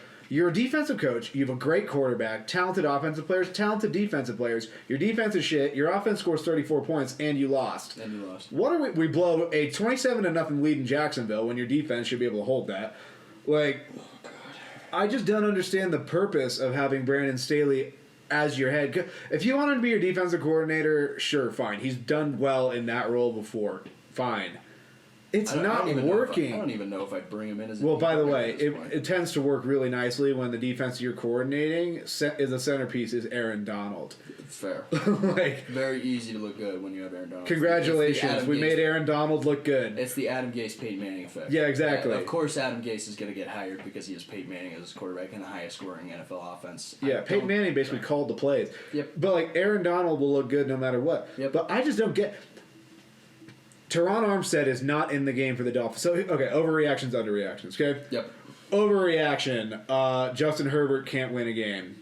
People are still on that. That's so tough. He scored 34 points, people. That should be enough to win you the game. And in his last drive, he gets sacked twice. That's such bullshit. Overreaction to the Dolphins. And not sacked because he held on the ball too long. Sacked because he had nothing to fucking do after hiking the ball. Within 2 seconds of that fucking overreaction for the Dolphins? I honestly don't think there is one because I think it's pretty much we knew they were a high-scoring team, that health will be the determining factor on. Their defense is better but not great. Yeah. I feel like the Dolphins, we got pretty well... They did what we thought the Dolphins could do. Overreaction is Tyreek Hill is not good. Overreaction. Tyreek Hill's going for 2,000 yards this year. If Tua you would have healthy, to choose to only throw to him. Well, that's what I'm saying is Tua literally basically wants to do that. Yeah, there will be games when Jalen Waddle does this. Yeah, that's true. I do think whoever they play next week, I think the Patriots next week, Bill Belichick is doubling the hell out of Tyreek Hill. Yeah. That's the other thing I don't get. J.C. Jackson is coming off of a major leg injury and surgery. Why is he one-on-one with Tyreek Hill with nobody over the top of him? First of all, no corner in the league could probably go one-on-one. There is only 2 corners that I would even let try it. Yep.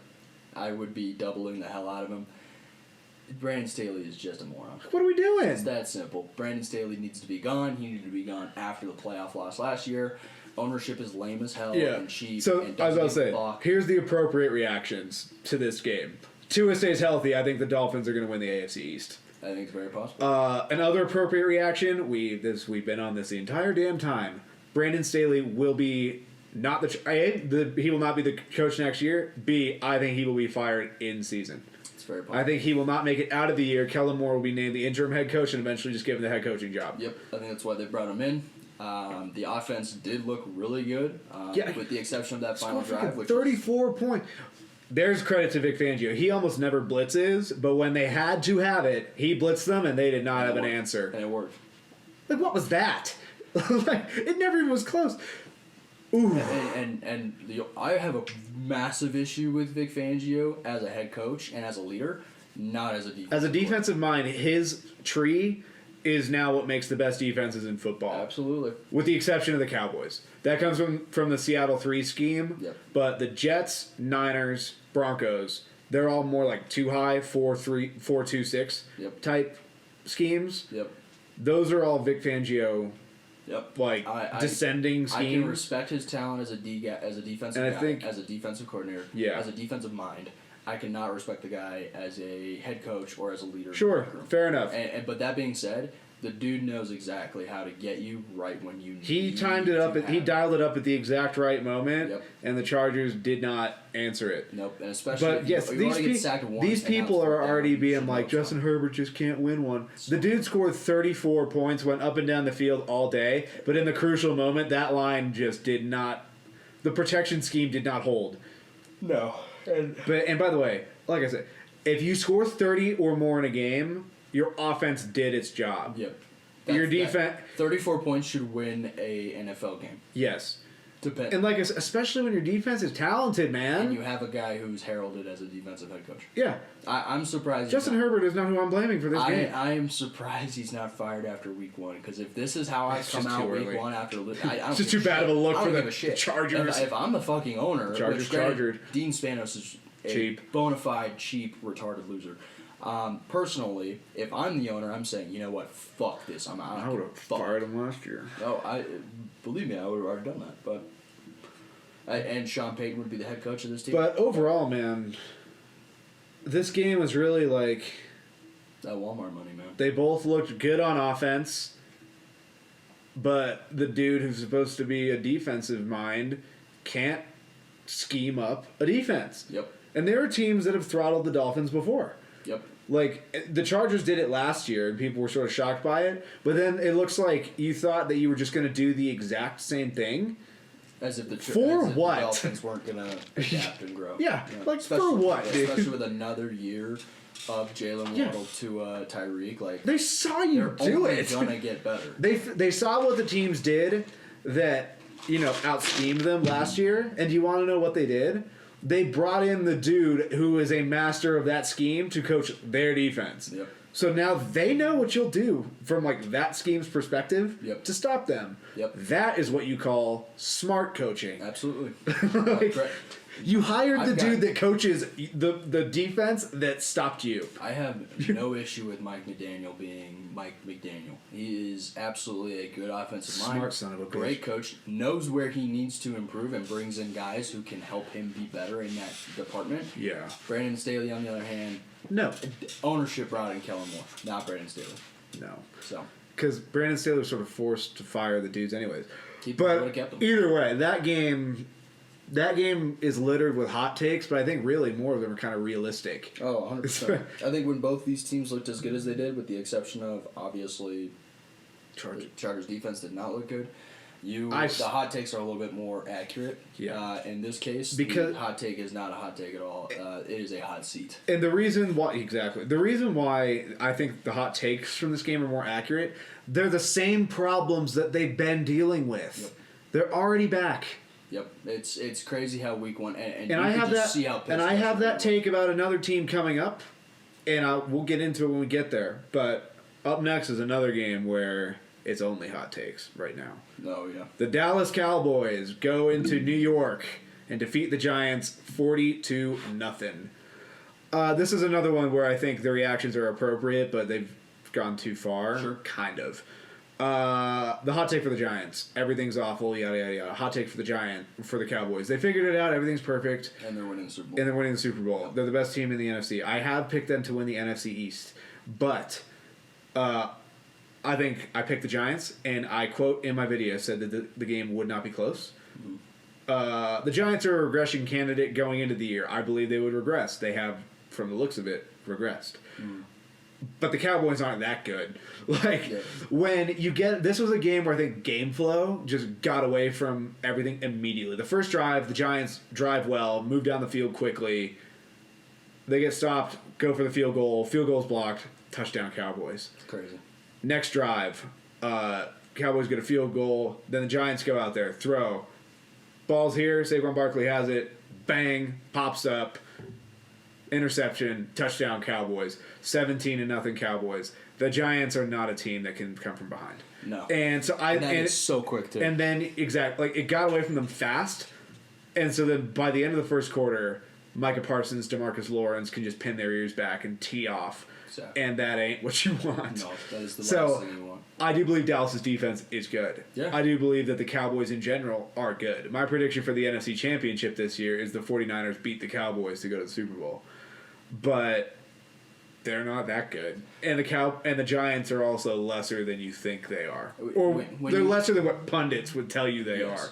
When you don't have to... What their offense do. Yeah, when you their offense... Oh, that's what I was about to say. I was about to say, I'm looking at the stats right now. Bring up Dak's stats. When you don't need Dak to go out and win a football game, he's not going to do stupid shit. Dak Prescott stats, 13 of 24, 143 yards, no touchdowns, no interceptions. Yeah. The overall stats for the day, total yards, Cowboys 265, Giants 171. Yeah, I mean, without the massive, crucial mistakes and turnovers that the Giants had...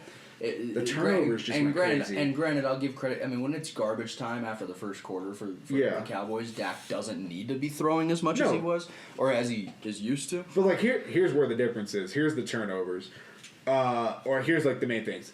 The Giants gave up 7 sacks. They lost a fumble. They threw 2 picks. The turnovers killed them and killed them right away. Yep. This doesn't even include blocked field goals for touchdowns. The Cowboys are good is something that I do think needs to be said. Like I said, I'm higher on the Cowboys than you are.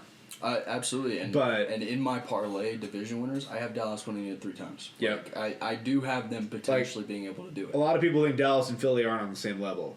I think they absolutely are. Mm-hmm. I think that the NFC is not a 2-team race, it's a 3-team race, and it's the Niners, Eagles, and Cowboys. I think it's fair. And you and I have debated this going into the year. I've been higher on them than you. Yep. They are good. This was a game that the Giants, it got away from them so fast, and they are not good enough, nor are they built to ever come back on you. Yep. So this just played right in the Cowboys' hands. It was also, it needs to be mentioned again, driving freaking rainstorm. Yep. And it got away from them fast, man. Because, here's how the scores went. First quarter, Cowboys score 16. Second quarter, 10. Second half, they score 7 and 7. So, the first quarter, they exploded, and it was over. It was over. It was all right, well, first half of the game, we're up 23-0. Yeah. Or something like that. Or whatever the fuck it was. It was a lot. It was a lot. It was 16-0 in the first quarter, 26-0 at halftime. Yep, 26-0, excuse me. Yep. No, it's... the Giants just aren't that team, dude. And the Cowboys are that team in that if they get down on you, or you get down on them, unless you're an elite team. The elite teams can, obviously... There's no situation that's out of reach for elite teams. Of course.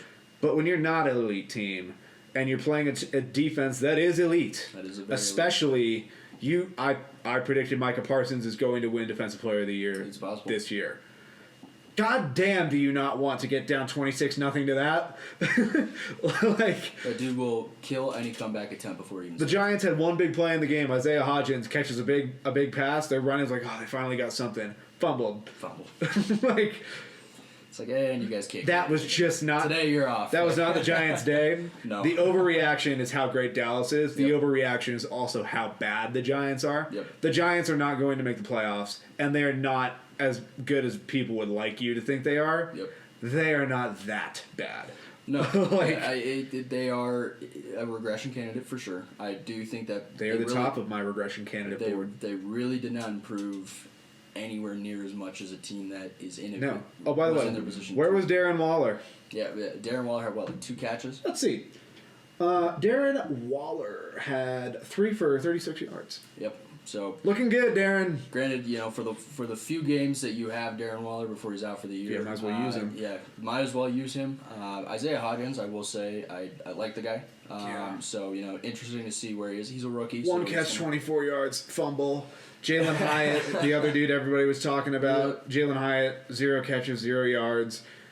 The Giants just aren't that team, dude. No, and granted, I'd never expected them to be. But, but this was a game where as soon as it got up 26-0, it's like, oh god, the social media is going to be so unbearable.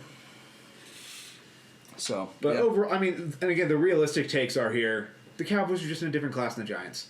They're good on defense. We still don't know about their offense. Their offense is not going to be bad, but nothing was put on them. Fine, that's cool. That works. You won week 1. You passed the test. Great.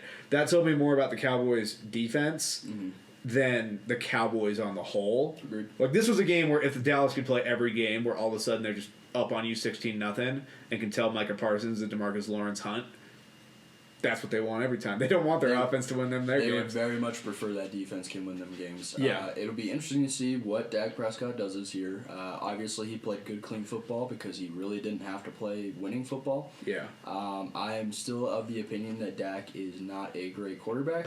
Aren't we all? But that being said, when you have a very elite defense, do you really need that great of a quarterback?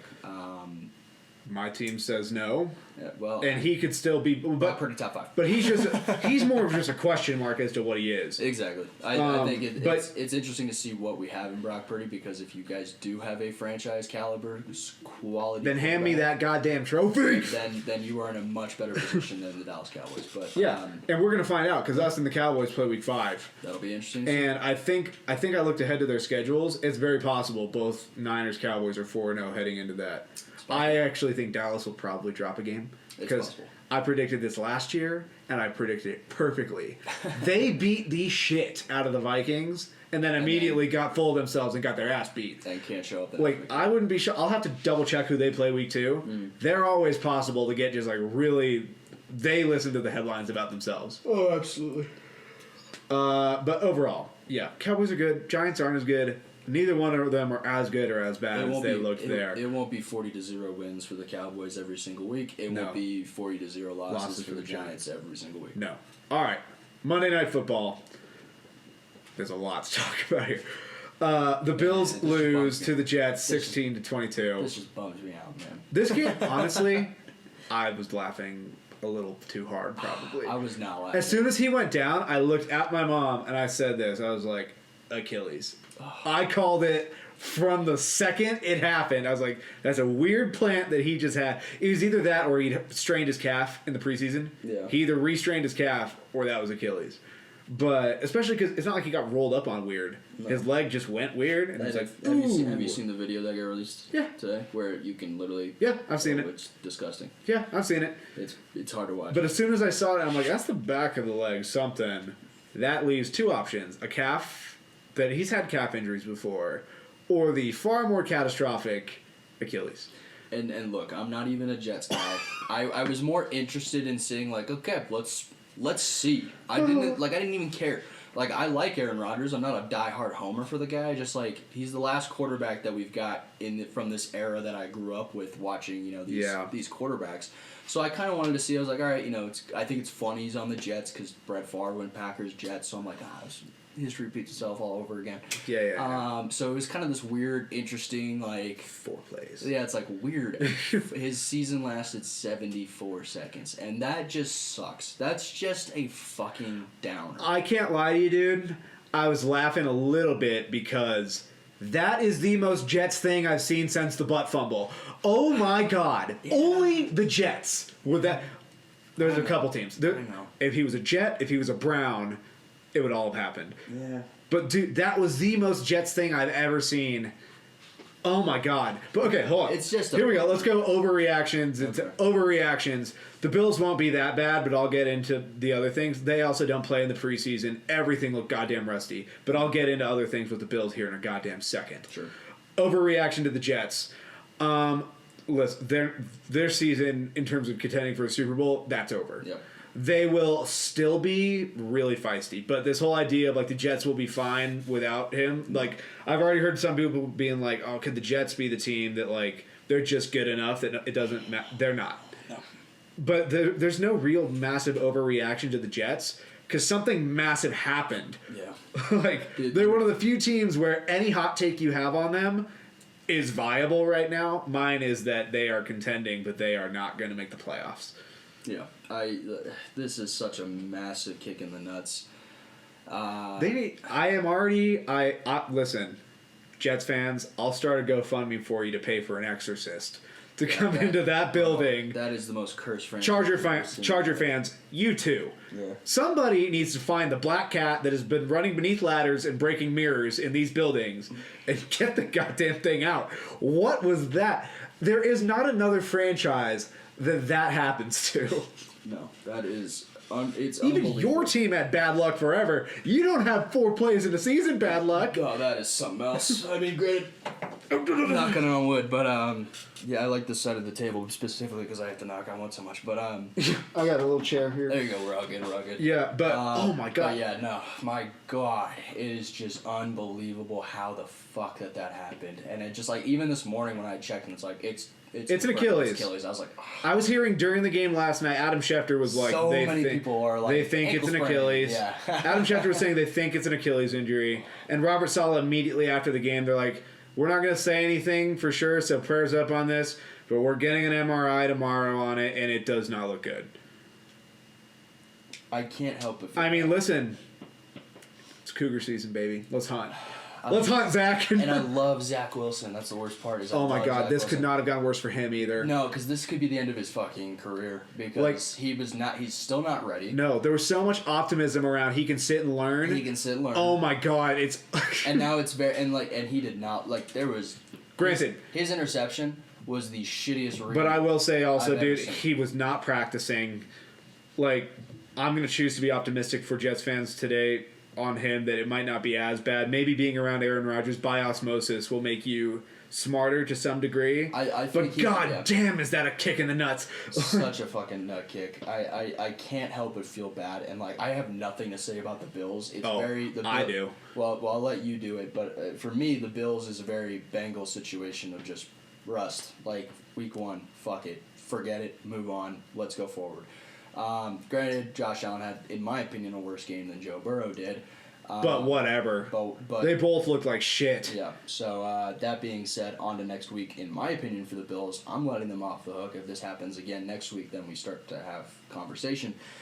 But what this game comes down to for me is just a very weird game that unfortunately started with the weirdest, the worst thing that could happen. Welcome back to football. Yeah. Aaron Rodgers is out for the year. That's so fucking bad. And it's Aaron Rodgers. Here's why I'm not going to let the Bills off the hook. Okay. I did not like what they did this goddamn offseason. That O-line is still bad. Kincaid might turn into a weapon. He's a goddamn rookie. They still don't have enough. Mm-hmm. The reason he's hucking up passes like that is because he still feels that there's nothing reliable. Mm-hmm. And what's with this goddamn play? Why are we throwing a deep corner route on 3rd and 2? Oh, I'm with you 100%. Just run a drag. Dude, run a space. Do something. Why are we doing that? Get the easy first downs when you can. I don't get it. And here's the other thing. Here's why I'm not letting the Bills off. It's the same shit that we saw last year, like the Chargers. And I maintain, I've said this all offseason, that Bills coaching staff and GM are not making it past this year. They will be fired this offseason. I think it's very possible. I mean, what the hell was that? It was weird decisions. Why is Josh Allen running around and diving into people 7 yards before the first down marker? Mm-hmm. I'm willing to give some of it to Rust. Sure, we've given that to everybody. But I still saw the same kinds of things that gave the Bills shit even when they are fully primed and ready to go. And that's fair. That O-line is still got bullied again. Nobody but Stephon Diggs was doing shit. Kincaid looked fine in the moments they gave him, sure. Mm-hmm. I do believe he will develop into something like that. Yeah. But tight end is tougher to play than wide receiver. And they don't come into their own as fast. No. It's usually year 2 that tight ends blow up. That's usually the rule. Year 1 is welcome to the NFL. Yeah. Learn all year. Year 2, you now have Now it's on. Now we're cooking. Yeah, exactly. Kelce came into it in year 2. Kelce also had injuries his rookie year. Sure. But Kelce came into it in year 2. Gronk was good his rookie year, exploded in his second year. Yeah, absolutely. You cannot be relying on the idea that Dalton Kincaid's going to do it, unless, I would say this, you can ask him to do more if you ask him to play less tight end, leave that to Dawson Knox, and he basically plays slot receiver. Yeah.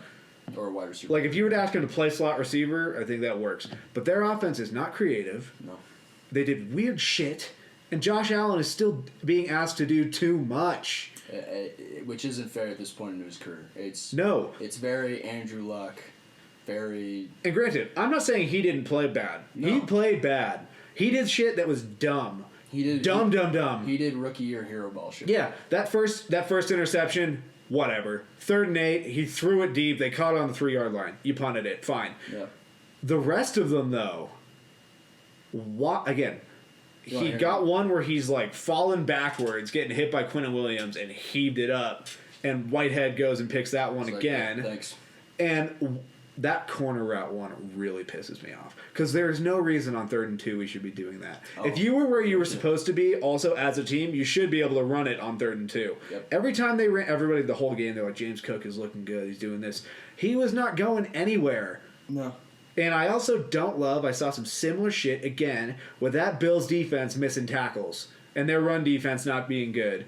That's been a through line of that Bills defense for 3 years now. 82-yard rush by Breece Hall after a crazy injury is insane to me. Yeah. Like, how are you letting him... I saw the same shit. And Dalvin looked really good, too. I know. Like, I saw the same shit from the Bills, though, where I'm like, okay, so you guys didn't do shit in the offseason, and there we have it.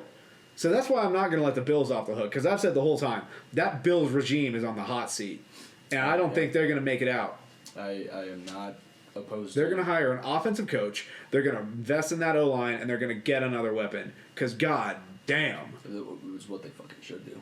And like I said, they're not going to be as bad as that. They won't be. They're too talented, even though I think they're deficient in areas. Yeah. They're not talented enough to beat Super Bowl teams. I don't think. It's starting to. But the question marks are there. I think it's absolutely a worrying position to be in right now. I mean, of the Super Bowl teams that we're all looking at, right? The Chiefs. The Chiefs in general, I would say, are better run than the Bengals and Bills. And the reason I would say that is Andy Reid's a smart dude. Brett Veach is a smart dude. And as soon as they see a weakness, they goddamn fill it. Yep. The Bills do not. No, they try to overlook their weaknesses in other aspects, and it's very Coltsy. I mean, goddamn, the Chiefs lose the Super Bowl because their pass rush isn't great, and they go out and dump like $50 million into that O-line. Like, hell no. Yep. That's not going to be the thing that does it. Josh Allen's ass is running for his goddamn life every play. The Jets, Quinnen Williams is really good, and the Jets have a rotation of guys. That should not be enough to make him be running around like that. Yep. And here's the one thing I did see, though. Stephon Diggs had his way with Sauce Gardner. Impressive. I mean, Sauce Gardner, I saw a couple decently important and big passes get caught on him.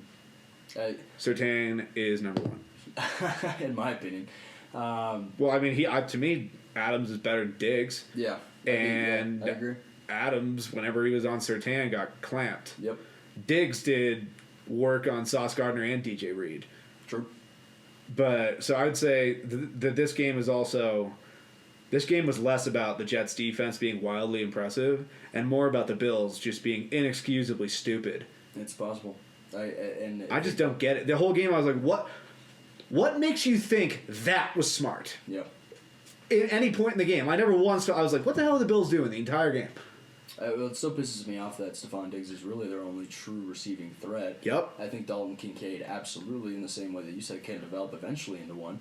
And I even like the idea of putting him in that slot position. Yeah, that's what I would do. Yeah, if you want Knox and Kincaid on the field, we are not lining them both up as tight ends. Yeah, one of you, Kincaid, because it's what you did at Utah, is getting in that slot Kelce role. Yep, and you are running routes from there and catch the ball. Yep. Josh Allen, when it is 3rd and 2, same thing to freaking Ken Dorsey, the OC.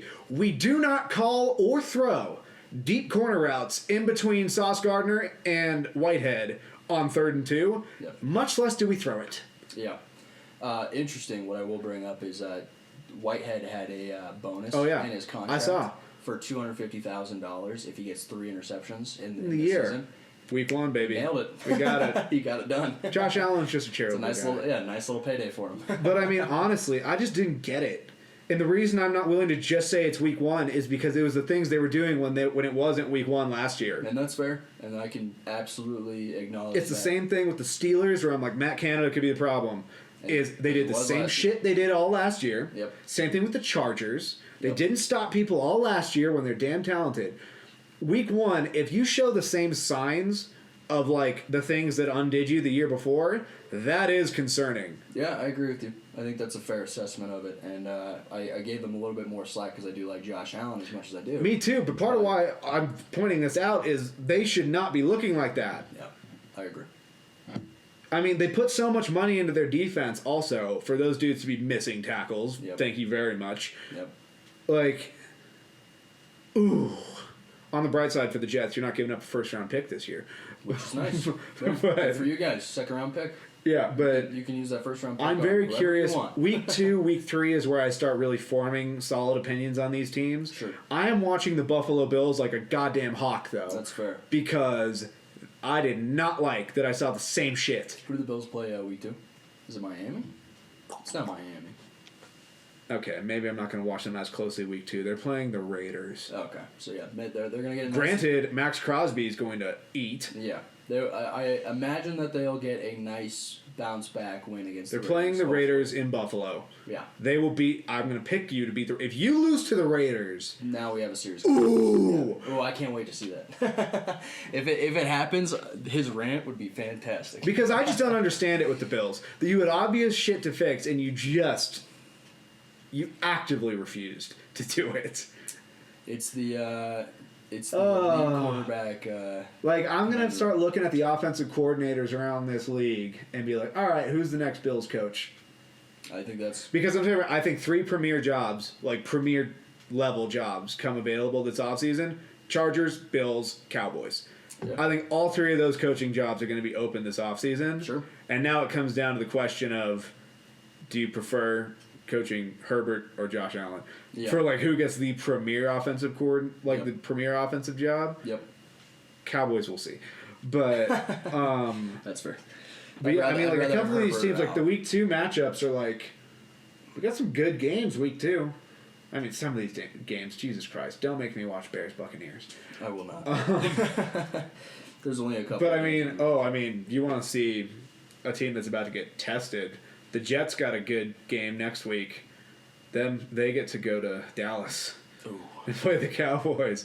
That O-line did not look good, ladies and gentlemen. Aaron Rodgers dropped back to throw 3 times and got hit or sacked all 3. So like, right, here's another shit game. Giants-Cardinals next week. Oh, my God. Congrats to the Giants. Hopefully. You better. Hopefully, yeah. I mean, yeah, we'll see. We'll do our predictions video, but that is us. Overreactions, underreactions, in general, are just thoughts on week 1. Yeah. I think that it's good to be back. Only a couple teams looked the way you thought. A whole lot of them really surprised us with how bad they looked. Mm-hmm. Like, nothing should shock you with week 1, but there's still some times where it's like, man, I was at least hoping it might not look like that. In my fantasy league, somebody just dropped Aaron Rodgers. No shit. So, one of ours, I know last year Chase drafted Trey Lance, and this year he drafted Aaron Rodgers. It's a rough year. I am like, listen, Chase, I think it's time we make a sacrifice and draft Patrick Mahomes. He said that yesterday. Yeah, he said that after I texted it to him. Yeah, he has no original ideas. I texted him that, he's like, oh yeah, and then I see a notification pop up. He has 0 original ideas. Yeah. I mean, you know what he's going to do next year, right? He's going to... Joey B. Yeah. No. I won't let him. You're like, I will take him in the first round if that's what I mean. Well, because we're having the conversation of we're going to do 2 keepers. I'm just going to keep Joe Burrow on Chase so nobody else can ever have him. But yeah, I texted him. I was like, Chase, it's like, it's time for you to make a sacrifice for your Broncos and take Mahomes. First round pick needs to be Mahomes. Yeah, but overall, exciting week 1. Couple interesting games. I came out of it very happy. You did not. No. And honestly, of all my friends, I think I'm the only person whose team won. On to week 2. Exactly. You're on to. We're on to Baltimore for you. We're on to the Rams. We'll see how it goes. And yeah, we'll do a picks video and We'll see. We'll keep an actual. I'll put it in my notes and actually pay attention this time. I already know how I did week 1. Yeah, I went 8-8. But I picked all the correct games that were going to be weird. Mm-hmm. I just went like 0 for 7 on them. I'll put in my notes how I basically saw the week going. I didn't have a legit pick. So if you pick yourself going 16-0, I'm going to kill you. No, I know for a fact. Oh, here's what I'm going to do. I'm going to refer back to our schedule video that we did. To be fair, I was so hypocritical and all that because I did not keep track. It's all inconsistent. Yeah, all right, fair enough. I was like, I am not letting you get away with saying you picked the Browns, though. No, there's a good chance that I probably went like 4-12. Either way, we'll keep track of it. I know I went 8-8 because I counted. I probably went 4-12 this past week, so that's all right. I'll keep an eye on it. Thanks for tuning in. Hit like, hit subscribe. Check out our picks video coming up, and enjoy week 2 of football. Unless you're a Jets fan, RIP, dude. Sorry, guys. It's a little. That's not even fair to you. It's a little. I don't even have any. I don't even have. No, I don't think it's funny. I laughed a little bit. I can't help but feel funny. The amount of shit that I heard from Jets fans made me laugh a little bit. Not to mention. Just how fast it happened. It's just unfair. And to be honest, God. The beginning of that game. I feel bad for Aaron. Here's the thing that isn't talked about a ton right now. He thought about retiring anyways. I don't think he retires on this. If Matt Stafford comes back, Aaron Rodgers is coming back. I think Aaron Rodgers is a different type of cat than Aaron. And I agree with you on that one, but I'm not saying he will, but I'm saying it's possible that he might just be like, man, screw that. He did come out and say the reason why I restructured my contract to have 2 years on the deal is because I want to be here. I want to get around the team. Before he tore his Achilles tendon and has to go through 11 months of recovery. I completely get that. I completely 100% get that. I don't think this is how you want a Hall of Fame career to end. No, it's never how you want it to end. I don't think. But I also think Aaron Rodgers is a more mercurial being than most. And if he just decides he's done, he'll be done and he'll walk away. I'm not saying it's impossible, but I would say that I would hope that it would be the most. Again, like I said, part of this is the most Jets. Boy, that would be the most Jets thing ever. If they got him for literally, you got him planning to be there for 2 or 3 years. 4 snaps. 74 seconds. Yeah. Unbelievable. The irony is just... I can't help but feel bad. I feel bad because you don't have to tell anybody more about what it feels like to lose a quarterback. True. It's funny just because of the hype that surrounded it, the shit that got talked, and then 4 plays in. And then he ran out opening week with the American flag 9/11. It's like, that'll be his most iconic Jet moment. That was a great moment, I will say. Yes, it was. It was an awesome moment. It just sucks that it was followed by one of the worst moments ever. Oh, my God. Yeah. Oh, God, I can't help but feel bad. Yeah. But, hey, always next week. Either way, like, subscribe, share the video, and then tune in for our picks video coming out before Thursday night. So, Peace. Peace.